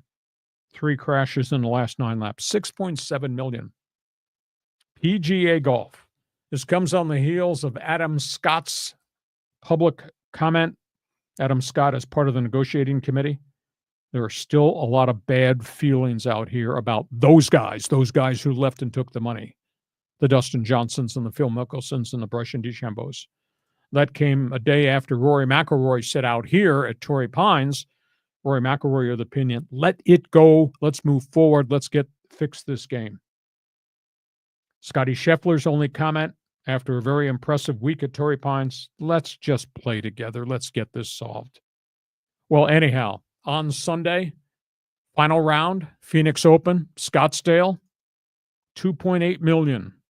Final round, first tournament of the year at Riyadh, LIV, 52,000. What? PGA had 2.8 million. LIV had 52,000 viewers for the first on Sundays of the pro golf season. So, John, go ahead. What the hell did you watch on Sunday and Saturday? I tried to watch the Daytona 500, but all those delays, I got sidetracked and I ended up watching Mountain West basketball. But this is sort of a little bit of a lull right now nationally with we no longer get to watch football anymore. Right. But it's interesting that, roughly speaking, around 5-6 million is that the NHL is rising up to that and they're happy. And the NBA is lowering themselves to that level. I think the correct verb is crashing. Yeah. The NBA product is not as interesting to watch anymore. But still, and there are a lot of rednecks out there, huh? 6.7 million. Well, hell yeah. I mean, it was really good. When I was watching the pre-race festivities, I was excited to watch that race, and it just the rain delay screwed me up. But the NFL still gets what, like 25, 30 million a week, and then on the Super Bowl, like 50 or 60, right? Super Bowl's 133 mil. 133. Yes, that's the exception. That's the event. Right. So, but that's not weekly. Now, but people cutting their cords, that's got to be making an impact here. Mm-hmm. Are you really upset that the golf that you watch, nobody else watched? You're a big LIV fan? You're not telling me you have an LIV tattoo, are you? Oh, by the way, this is another thing I think we need to straighten out. I think it's said it's live. I know, but not LI. But you always say LIV. I don't even know what LIV stands for. It's got to be like some Arabic something in Saudi language. Yes, it's got to be something like that. So you're going to hold it against me that I don't give a damn about what it's called? I mean, I will watch the majors in golf. I will watch tournaments at Torrey Pines, and then every once in a while, like if it's an interesting one, I'll pay attention. Especially if I see the leaderboard. Remember when Tiger Woods was making a run? You switch over to NBC to watch that. But I don't really pay much attention to live golf, and I know I watch those players on the PGA Tour, on the tour, and for all of the the majors. So just the whole live golf thing is just sort of a mystery. In fact, even on my social media feed, I'm getting more content for that electronic video game golf than I am for live golf. A lot of people like cheap junk. It's weird. I mean, everything about it is weird. So I don't know how this can go on like this, how they can't solve this, how they can't get a merger between these two sides when both these sides are just suffering. This thing is unsustainable. Rory McIlroy hit it right on the nose a week ago out of Torrey Pines. He said, the way this thing is being operated is unsustainable financially. Yeah. You can't live when PGA has lost 37% of its TV viewership on a week-by-week basis. And live golf, LIV golf, Saudi blood money golf, nobody's watching. I mean, think about that. All the money they're paying all those players, and they had 52,000 viewers. That's just atrocious. How can that just go on and on and on? It's weird. I mean, I don't get it. I'm going to jump the gun a little bit here on Fans Forum before we go there, but because this is topical. And John Hopkins says the LIV is for the Roman numerals that make 54, the number of holes they play. Oh, very good description. John didn't cut class that one day, and he did go to class in 54 holes. That doesn't make any damn sense either. So then maybe LIV is the correct way to say it, since it's an acronym, or well, it's Roman numerals. Way to go, John. Thank you very much. You can co-host this when John gets suspended. Okay, so we got all things. We've covered everything. We do sports talk the way it should be done. This podcast is brought to you by Dixie Line Lumber and Home Centers, 9 locations to serve you in San Diego. You got questions, they've got solutions, they've got materials. Dixie Line can be your best friend. Every time John previews everybody that fires us something here in the chat box, he puts a blue star to the next. This whole thing is blue stars. How are we going to get all these on the air, except maybe we'll be on the air till Friday doing this, but go ahead, John. Yeah, there are a lot of blue stars. I mean, some guys have better questions and comments than others.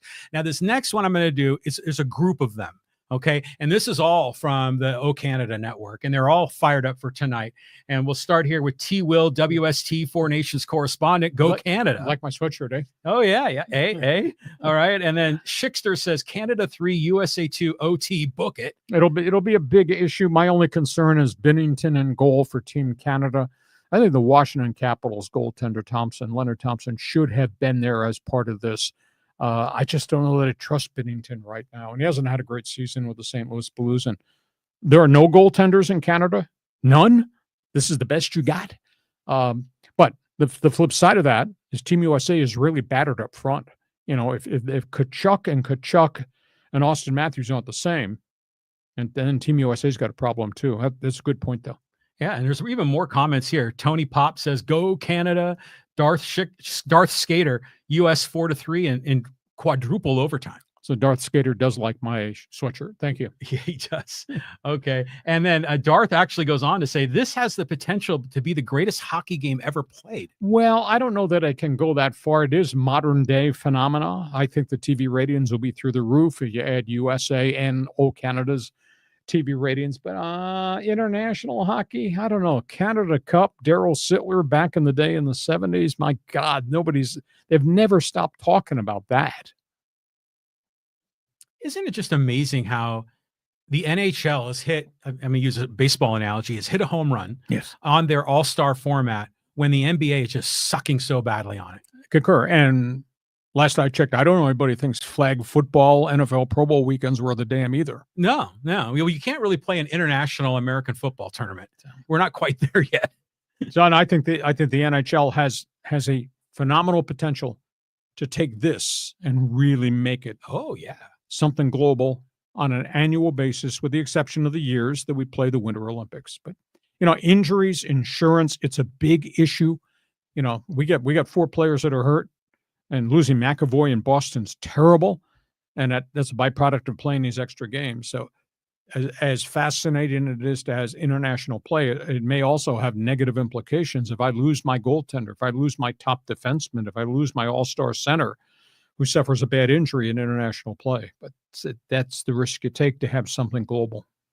But these are tough guys, man, and they're going to go out and represent their nation. No fights. I don't want to see any more fights in the aftermath of booing of the anthems. Well, was that staged? Do you think? You were hinting that it was. No, I don't think it was staged. It didn't want to. It came off like this is WWE. Yeah, I think the Team USA guys were really pissed that the Montreal fans booed the American national anthem, and I think that was a trigger point. Yeah. I mean, it was a low blow, but you can't blame them. I mean, for the way they're getting kicked around by Trump. Yeah, but the bottom line is, if Tkachuk breaks his hand punching a guy on a helmet, how does that help Tkachuk and help his team coming out of this tournament for the rest of the run to the playoffs? Yeah. I hear you. Okay, we move on. Okay, let's go here to Angel. Hey, Padres should be okay, and they have had luck with hidden gem players. I see them going 88 and 74 wild card spot. Well, let me get to the final week of the Cactus League, and then I'll give you my preview. I picked them to win 88 last year. And people were bagging on me. You're always cheap shotting the Padres. Oh, that's crap.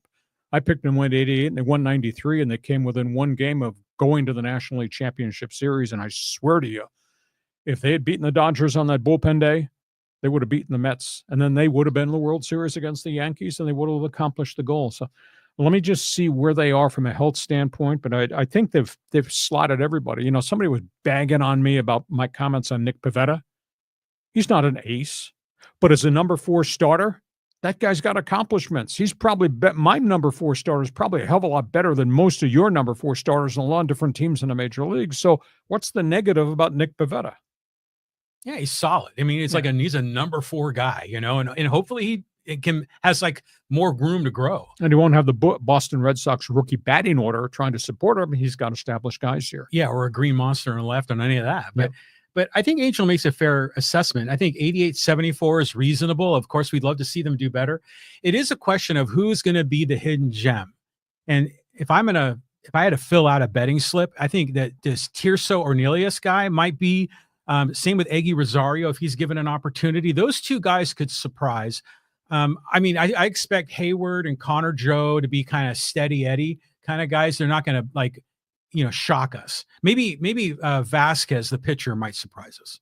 You're reaching on some of those names, but Tirso has been a career minor leaguer, and he had the one really unique season at El Paso last year. We hit 23 bombs. But prior to that, I never showed that. Eggy has been productive. Now, that was as the third baseman, different places. He's going to get a kick at the can in left field. I think he's proven he can hit major league pitching, so that's one step forward so far. Who the catcher is, I don't know what to make of Campusano, because he's got all these gifts, but boy, there's been no consistency to his game. I like Diaz. When Diaz was an all-star catcher with Colorado, he's got some pop. He obviously is a grinder. He's not a gold glove catcher, but he's got some pop behind home plate. He can hit some. Maybe he winds up being the guy. Maldonado's got a great glove, but he lost his bat on Southwest Airlines. He never hit. Hadn't hit in recent years whatsoever. I like Brett Sullivan, but he's been a career AAA player. Yeah. So if they can find a left fielder that can give him some pop and hit for a decent average, and they pick one of these catchers that's consistent, then I think they've filled all their holes. Only time will tell. It's going to be a great season. It really is. You're like the eternal optimist. I was driving in today, opening day Cactus League. I listened to Dodger baseball on radio. I said, yay. Yeah, I don't know that I'll feel that way in game 130 of the season in early August when it's hot and humid and all that. But, it's hope springs eternal in spring. Too bad it wasn't Vin. For all baseball fans. I mean, it's a great time. We move on. And this is here from Craig. He goes, how can the Dodgers not win it again? Go Yankees. Well, injuries change everything. I mean, the Yankees are a little bit better.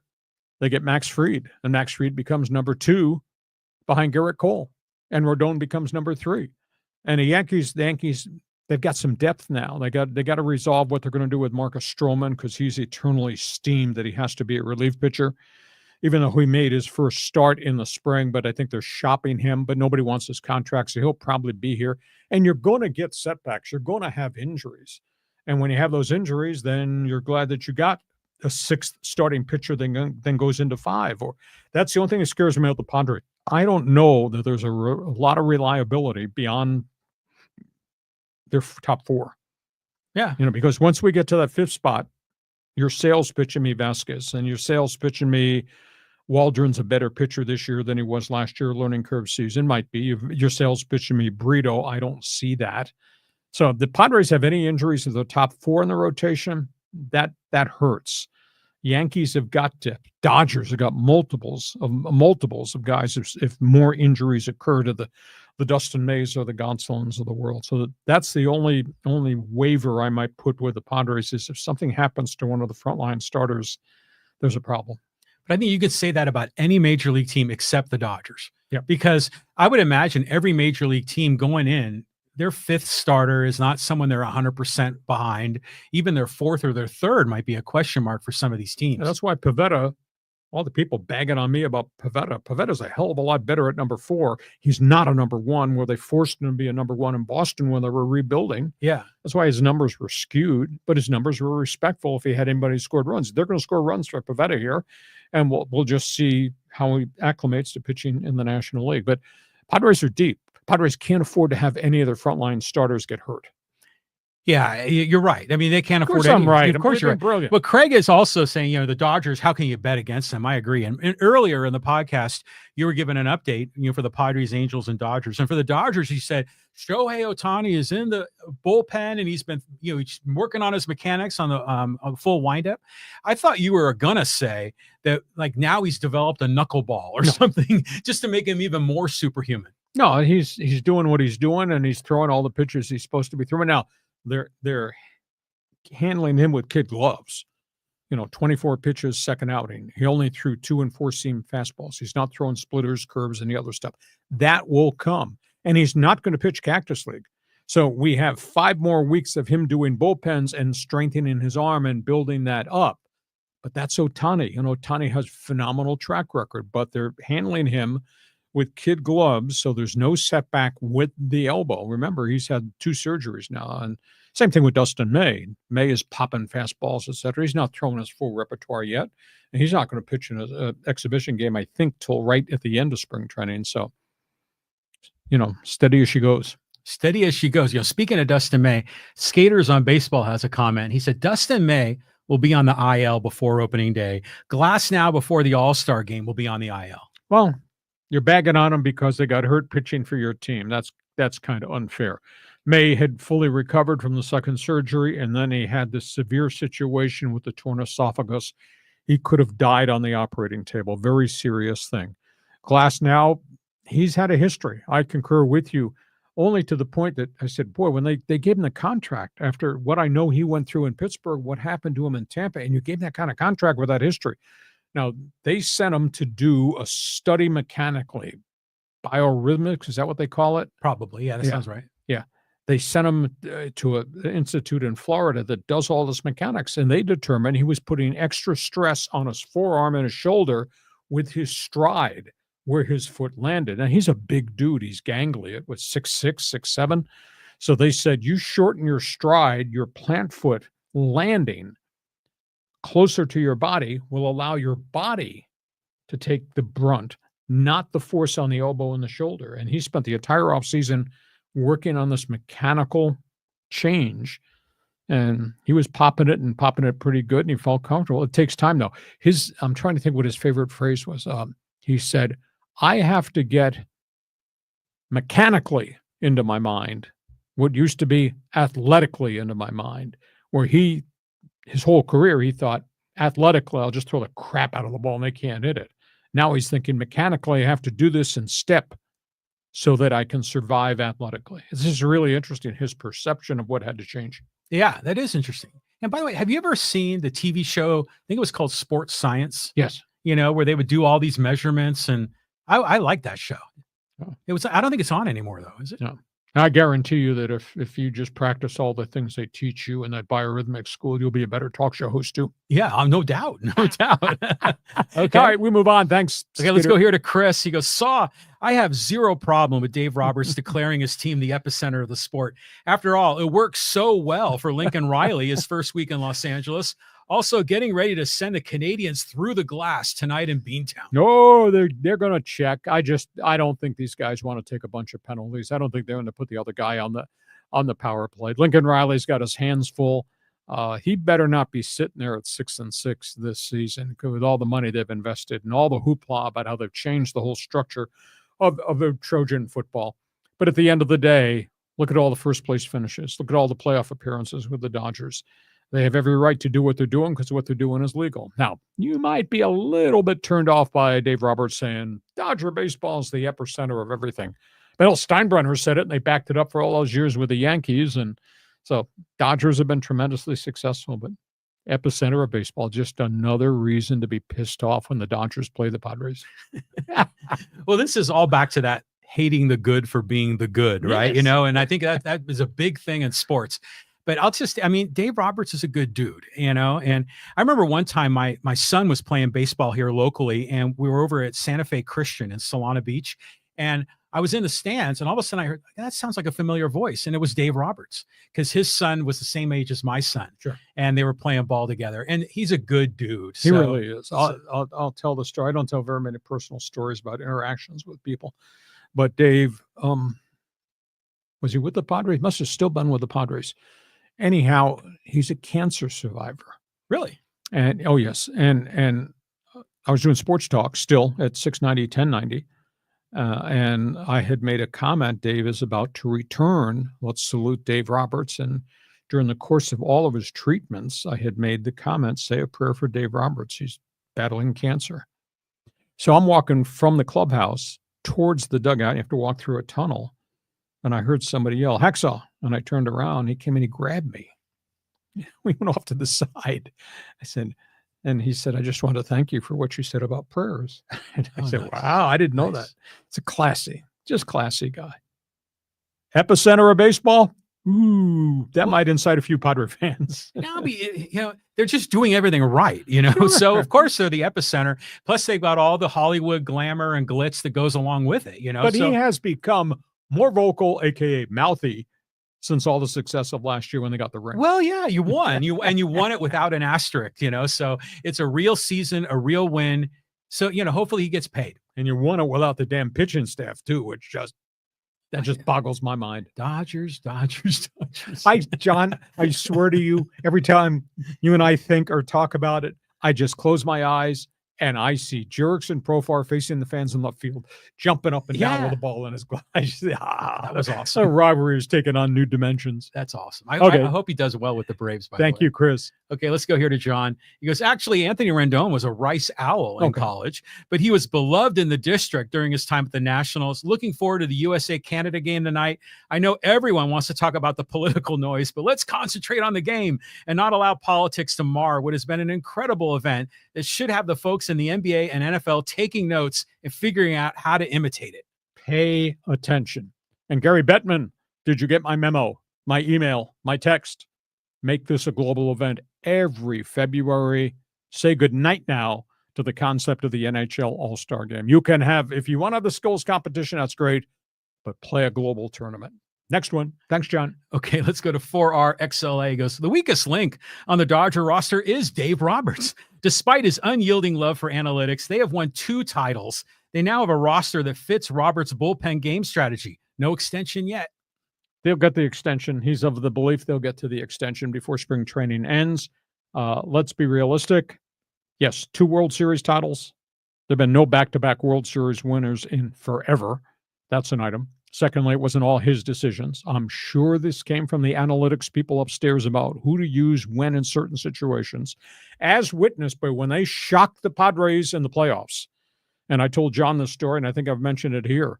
That was in October, and I was at my cottage in upstate New York in the northern Adirondacks, sitting in a biker's bar, because I don't have cable where I live or where my cottage is, sitting in a biker's bar surrounded by Yankee and Met fans.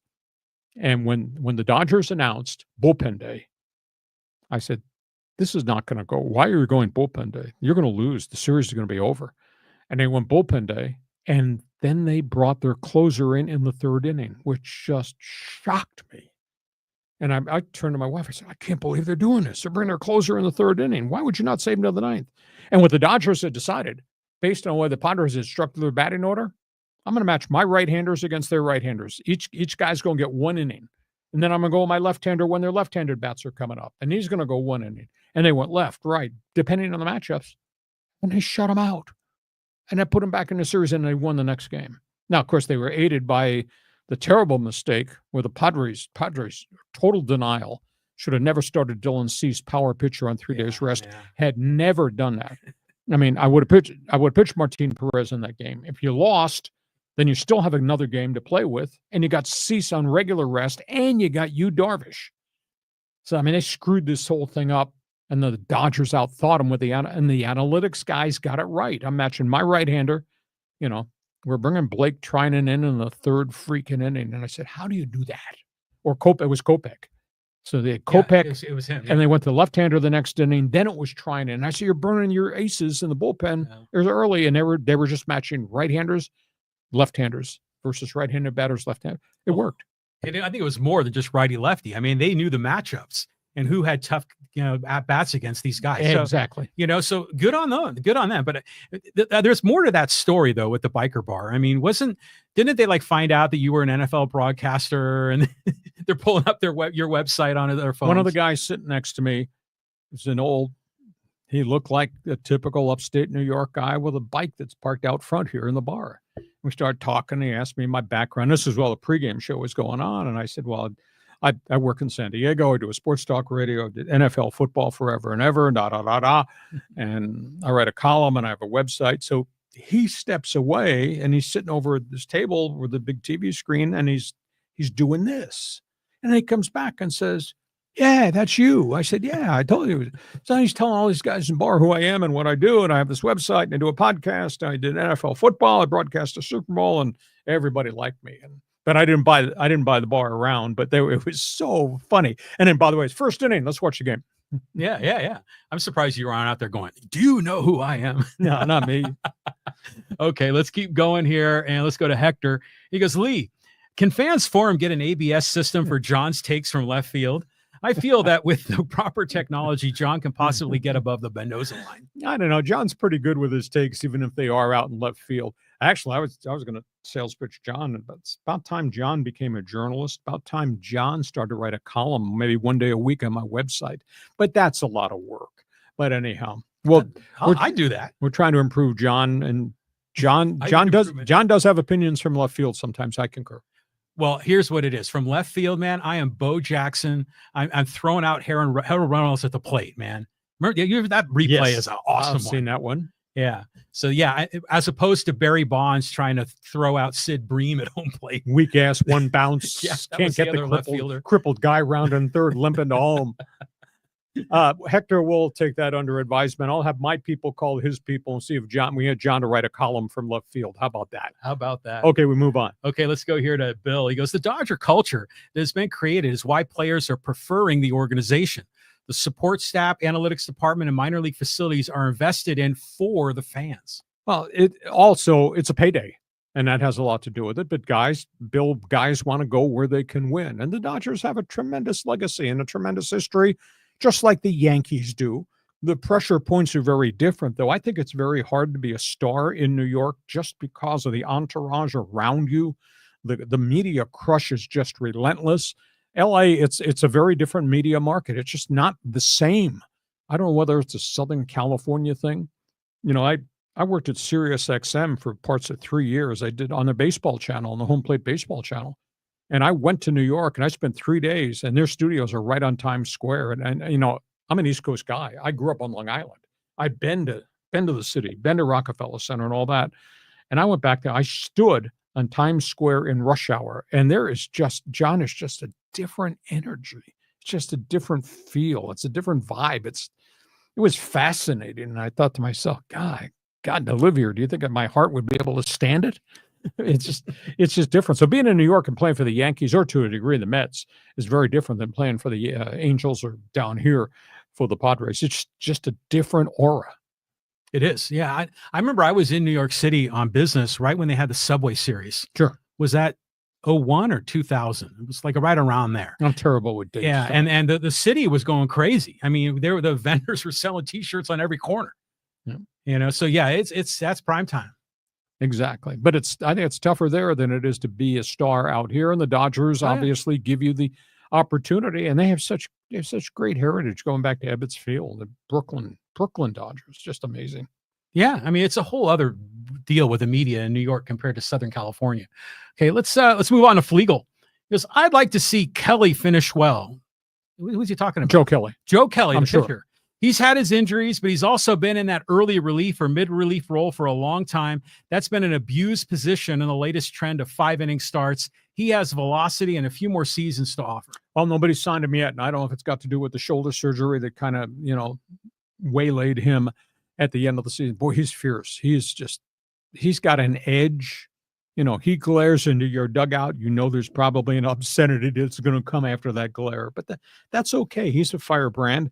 I don't know if physically he's done. He's not a young guy. I think Kelly's got to be 37 or 38. He's had a pretty decent career as his role, and his role was give me the damn ball in the 5th inning or 6th inning and get the hell out of the way. Yeah, he used to be kind of like an 8th inning guy for a while. But I just remember, what game was it? Was it a Padre-Dodger game when he walked off the mound because he got replaced, but he was like sticking his lip out and whining and complaining about the players on the other team. It might have been Dodgers-Astros World Series 2017. Was that where he either stuck his tongue out? He made some snide comment after he struck somebody out. Yeah, and it's great. And so I see that GIF, that animated photo online all the time, and it's great. I'm always rooting for Joe Kelly. Well, we'll see if somebody else breaks down. He'll probably get a call from somebody. The thing is he healthy? I don't know. We move on. Let's go here to Geeky Destro. This is a new guy. Luka still looked injured last night. He also looked winded. His conditioning doesn't look good to me at all. And there's a story making the rounds out of Dallas now that the Mavericks just flat out decided they were not going to offer him the max contract extension. They had seen all these years of his success. Yes, he's a scorer, an MVP, and all that, but they see an absolute zero commitment to play anything defensively, and they see a zero commitment to conditioning. He was out for a long period of time with a calf injury, and they had given him a mandate. They wanted him to work on conditioning while he was out and could not play basketball, and instead of coming back at a lower weight, he came back at a higher weight, and they just said that's it. And then at the deadline, they wound up trading him just because they didn't think he was a complete basketball player, and he wasn't dedicated to be a complete basketball player. Now people bitch and say, well, the guy's averaging 24 points a game. What the hell else do you want him to do? Well, there is another end of the floor. And he just, it's early. I understand it. It doesn't look like he fits with the Lakers because he's got the ball. LeBron and the guys are hanging around if he's not making a wild pass.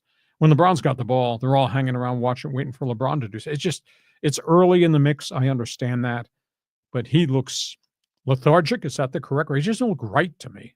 Well, like 99% of the players in the NBA are athletic specimens. Yeah. They're like Adonis creatures with like 0% body fat. And he's not.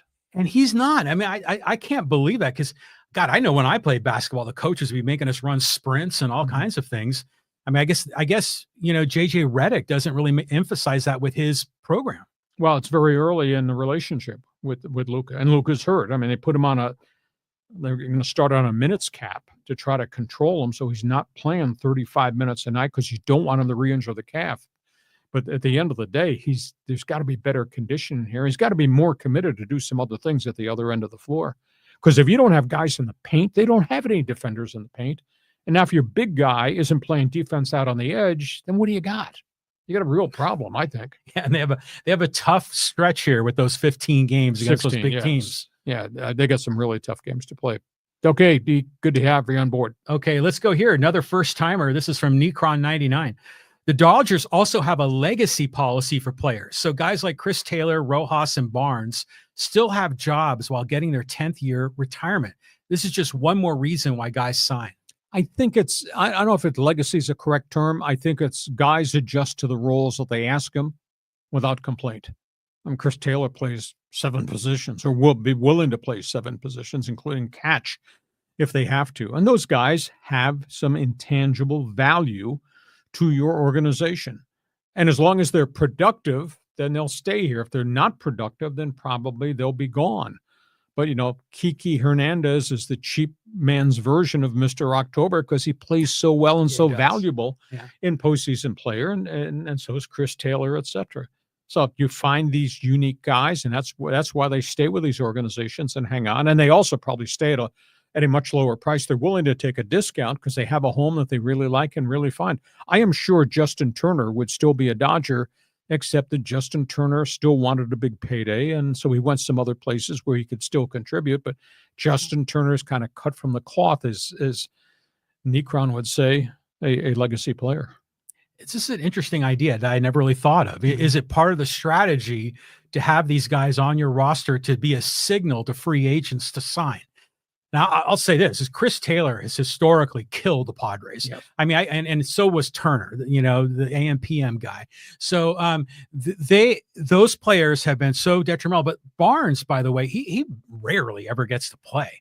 I mean, he's like the behind Will Smith, right? But he's a grinder, and he makes things happen behind home plate. And he's very trustworthy because he's truly a vested veteran. Now, that only works as long as you're not hitting 187.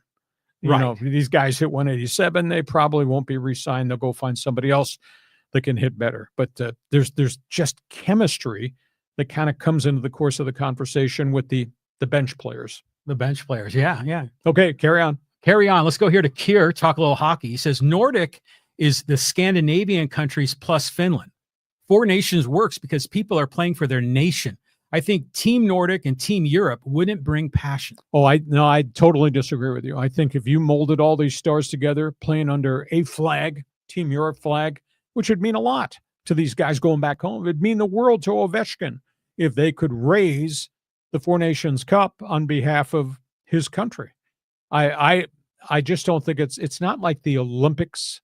You can devise anything and say, this is your flag, Team Europe, and this is your flag, Team Scandinavia, and here's Team USA or Team North America. You can create it, and great players will show up and play in great global events because it means a lot to their careers and it means a lot to the people back home, no? Yeah, I mean, you want to play for something, bigger than yourself. But I agree with Kier. I mean, I think you got to make it nation specific, but then you're right. It gets a little weird with Germany and these other countries. But he's also saying the same thing here. Finland is not really thought of as Scandinavia, but it's part of the Nordic area. Because I always think of on the map, those 3 nations, like 3 fingers coming down or 3 whatevers, Norway, Sweden, Finland. I've been through all those countries. I've been to Helsinki and I've been to Stockholm. Really? Yes. How'd you like it? Loved it. I went to the fjords. Just absolutely phenomenal. Couldn't believe what I was seeing up in northern Norway. So instead of call it Team Scandinavian, so I won't violate the code for those of you who are going to critique me, we'll just call it Team Nordic. How about that? All right, that's close enough. Maybe. And then we'll figure out Team Europe. Okay, yeah, all right. Okay, so all right, they're on. Everybody's happy today. Yeah, it's a lot better than the other All-Star games. Okay, let's go here to He says, question. Hello, sir. Despite injuries, is Jacob deGrom still the most dominant pitcher in the world? How do you see the Rangers playing in 2025? A lot of pitching injuries. They've obviously signed a lot of free agents. Chris Young has just been really bold as their general manager. He, of course, is the former Padre pitcher.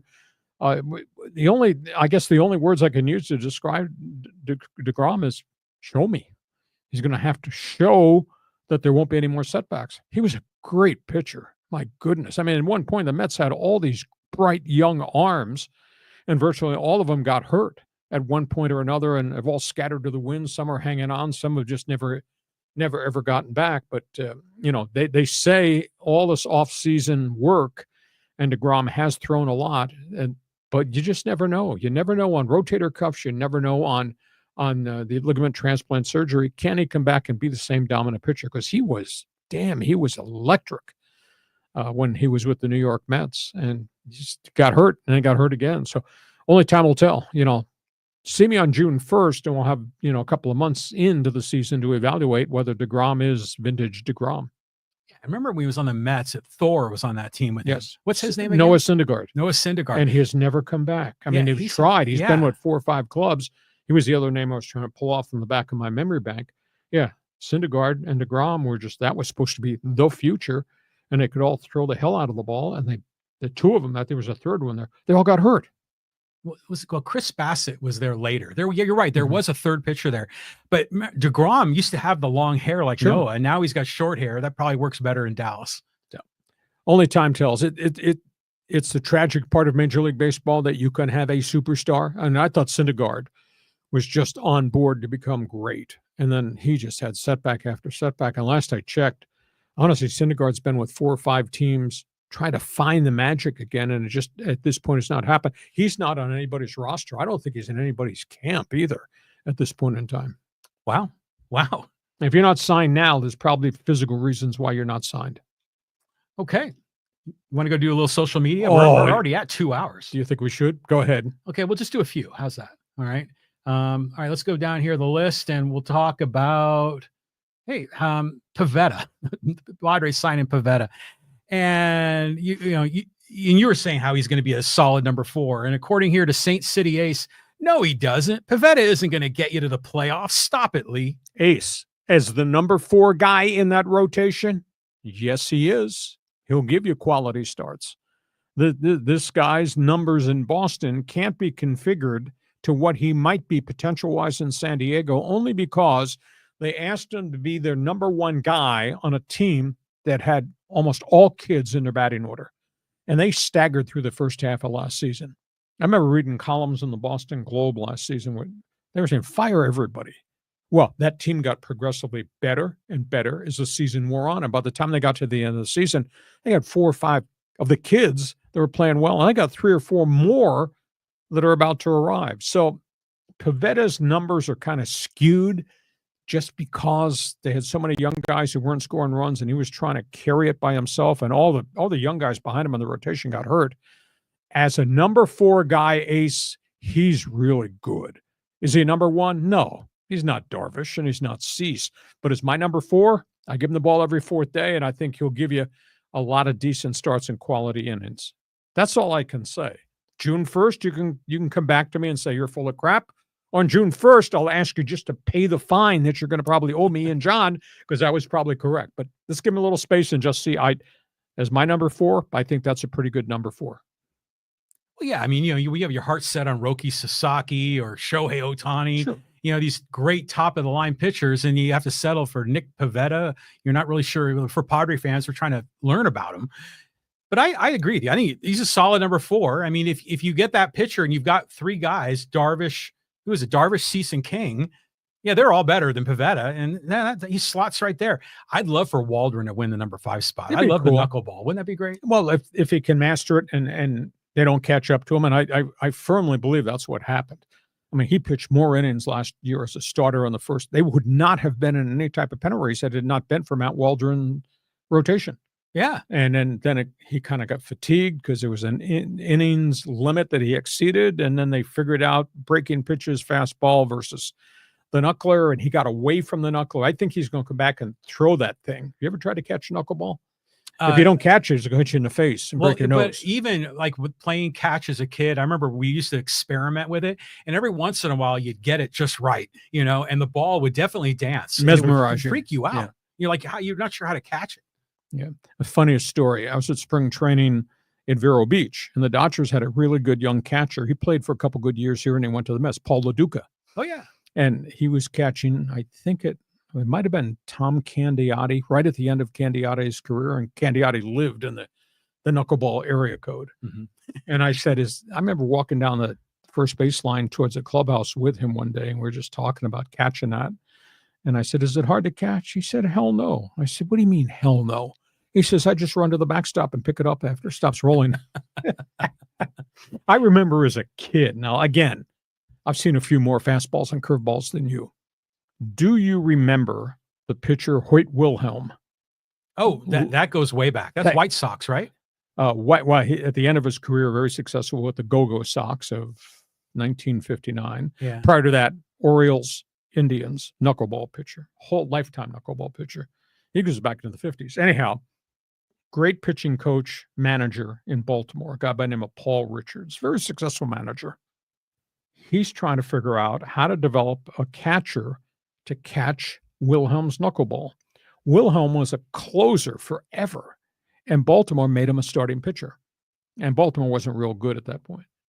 So Paul Richards, bright light manager, says, we got to figure out something for the catchers. They devised this big catcher's mitt. They got it approved by baseball. It went beyond the regulations of what the normal size was. And they had this all-star catcher, Gus Triandos. And this thing was huge. It was like a garbage can. And he would squeeze it, and he'd be able to control the knuckleball. And he used to fight that thing. He'd knock that damn ball down. A ball hit him, it'd bounce, and he'd be trying to glove it. It was absolutely phenomenal. But that was the first catcher with different equipment to handle a knuckleball, which flutters, etc. I don't quite know the atmospheric dynamics of knuckleballs, whether it works better in heat and humidity versus cold. I tend to think in the heat and humidity, it jumps all over us. I've tried to catch knuckleballs, and you get mesmerized by watching them. Yeah. I can't imagine trying to hit them because they come in at you and they're doing this. Well, as a hitter, it must initially look like a big meatball. Like you're going to crush it. Grapefruit. Yeah. And then suddenly you realize, holy crap, this thing's dancing. So anyways, I'm rooting for Waldron. I think Vasquez might surprise again. He's got the potential. And we got Pivetta. We're going to learn about him as number 4. Pom-poms. He'll show up here opening day with pom-poms. Okay, let's do a couple more social media. Okay, we got to talk but here with the LA fans. And Hacksaw, you mentioned the other day, the outside of the Dodgers, no LA team is winning championships. Well, the Lakers won in 2020. The Rams won in 2022. LA Galaxy 24, LAFC 22, Dodgers in 2020 and 2024. That's just the last 5 years. By the way, the LA Kings have won 2 Stanley Cups in 2012, 2014. You said they only had 1 the other day. You are such an LA hater. Nah. Go Lakers. No, I'm only including the mega teams. I'm only including the most important teams, which would be Lakers, Dodgers, Lakers. Then it would encompass the LA Rams, who used to be in Orange County. Obviously, the LA Kings have had that nice stretch. But again, if we're talking historically over the length of the franchises, the Lakers own the market. The Dodgers are second in the market.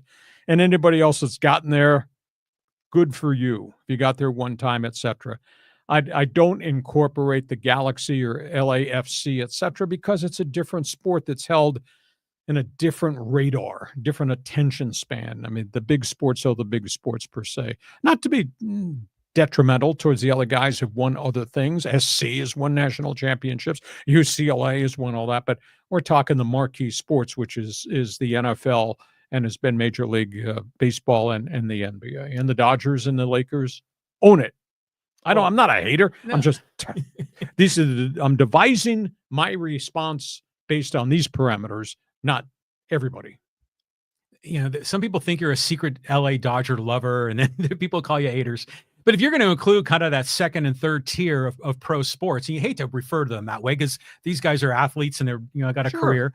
But, in San Diego, we could include the Soccers, and, we can get a little bit creative with that. The Gulls have had some moments. So, but LA's just got it all. I mean, they've got like 10 professional teams, if not more, right? Mm-hmm. When you add it all up. Yeah. It's like New York. I mean, New York is the Yankees and the Mets, but New York used to be the Giants and the Jets, and New York has been the New York Knickerbockers and obviously the New York Rangers. And if we stretch it out, you got the New York Islanders, etc. So it's how you view what's important to you. But I'm talking about the big ones, and these are the parameters that fit my thing as the big one. But Carlos, great to have you on board. Go ahead. Next one. Okay. There was one good one here in social media. I want to make sure I pick it. I think it's this one here. And, this is the one from Steven. He goes, I lived everywhere in Southern California, and I live in OC as a Dodger fan. In the OC, I get questioned a lot for wearing an LA hat. When I lived in San Diego, it happened rarely. It might be different now, though. San Diego definitely has more Dodger fans than in Orange County. Orange County are very loyal to the Angels, almost cult-like. That's cool. Cult-like. Arte Moreno owes those fans in the OC, which is baseball crazy if they do it right. They'll draw $3 million if they do it right. But he hadn't done it right in a decade. They have not been in the playoffs since 2014. And they had that one World Series win back in the day under the Disney ownership. And it was just electric to be up there. We used to do our talk show from Angel Edison Field. We do our afternoon drive talk show from there, some games. And it was cool. But you got to repeat. You got to put a better product on the field. And Arte Moreno has not done that more recently. In terms of where the Dodger fans are, they're everywhere. We got LA people that are living down here. They're That's like a virus. yeah, no, it's not. Dodger fans. This guy is rapping on you. Dodger fans are everywhere. They are everywhere. That's cool. That's no Yeah. problem. You know, San Diego, I think San Diego is the most unique marketplace in the country. It is truly a melting pot of fans from everywhere. The lowly Pittsburgh Pirates, when the Pirates come play the Padres here, you cannot believe how much black and gold there is in the yard. It's just so cool. And the same thing at Red Sox fan and Giant fan. And my God, the number of Cubs fans that show up here have no place else to go with their lives. So, I mean, this is a melting pot of people from all over. And now it's electric because Padres are winning and Padre fans have really supported this franchise over the last 4 calendar years. And all of a sudden, Padres play the Red Sox. You can't believe the number of people sitting next to you that speak and you can't understand what the hell they're saying because they're talking New England. Yeah. And they're like, oh, I grew up with the Red Sox and, all this stuff. You'd be surprised. Yeah. This is a fascinating topic, though, because you see people around town, and I do see a lot of Dodger hats in San Diego County. And at first, you're like, what are you doing? You're in San Diego, but now there's a lot of legitimate fans and they're riding a high. So you can give them that credit. But one thing that always bugged me is when the Aztecs would get together and they bring their alumni and they'd have Adam Seiko there, the 3-and-D guy, good dude, but he would always wear his LA Dodger hat that's black and white. And he would wear that in Viejas Arena. And I'm like, come on, man, know your audience. Wear Aztec gear, please. Yeah, we at least wear Aztec gear. You don't necessarily have to wear Padre gear, but don't wear an LA hat at San Diego State University. I shouldn't be critiquing anybody. I showed up at a Gulls practice wearing a Toronto Maple Leaf hoodie. They didn't think that was very cool. You got to be Ducks or not Ducks, I guess is what it's about, right? Whatever. Okay. Hey, listen, we hope you've enjoyed what we've tried to bring you. We do sports talk the way it should be done. It's great to have you here. We're here Mondays and Thursdays. The new starting time is 1:30. I want you to email and message everybody in your address book, all your followers. Tell them, hey, Hacksaw's back. Want you to come join us and be part of this. This Fans Forum thing is so cool to be able to exchange gunfire with the fans, and we do that. But we're on the air Mondays and Thursdays at 1:30. Please check my website. I write on it every day of the week. If you want to get the emails of stuff off my website, it's real simple. Just join the Hacksaws Insiders group in the orange box right on the main website page. That way you will get emailed all the unique things that I write about on the website.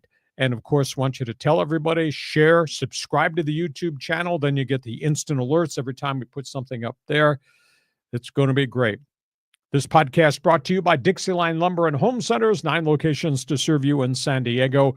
You got projects, they've got materials. Go to Dixieline.com just to see what they have to offer. Is it 5 o'clock yet? Go USA, USA, Canada. It is going to be great in the Four Nations Cup. John, have yourself a great sports weekend. We'll be back to argue with you out in left field on Monday at 1:30. Right on, man. And go Team America. Here we go. Hey, have yourself a great sports weekend. We'll see you come Monday. Thanks, as always, for joining us on Hacksaw's Headlines. Join us again for Hacksaw's Headlines on YouTube, Facebook, and Twitter. And find the audio version on your favorite podcast app. For more content, go to LeeHacksawHamilton.com.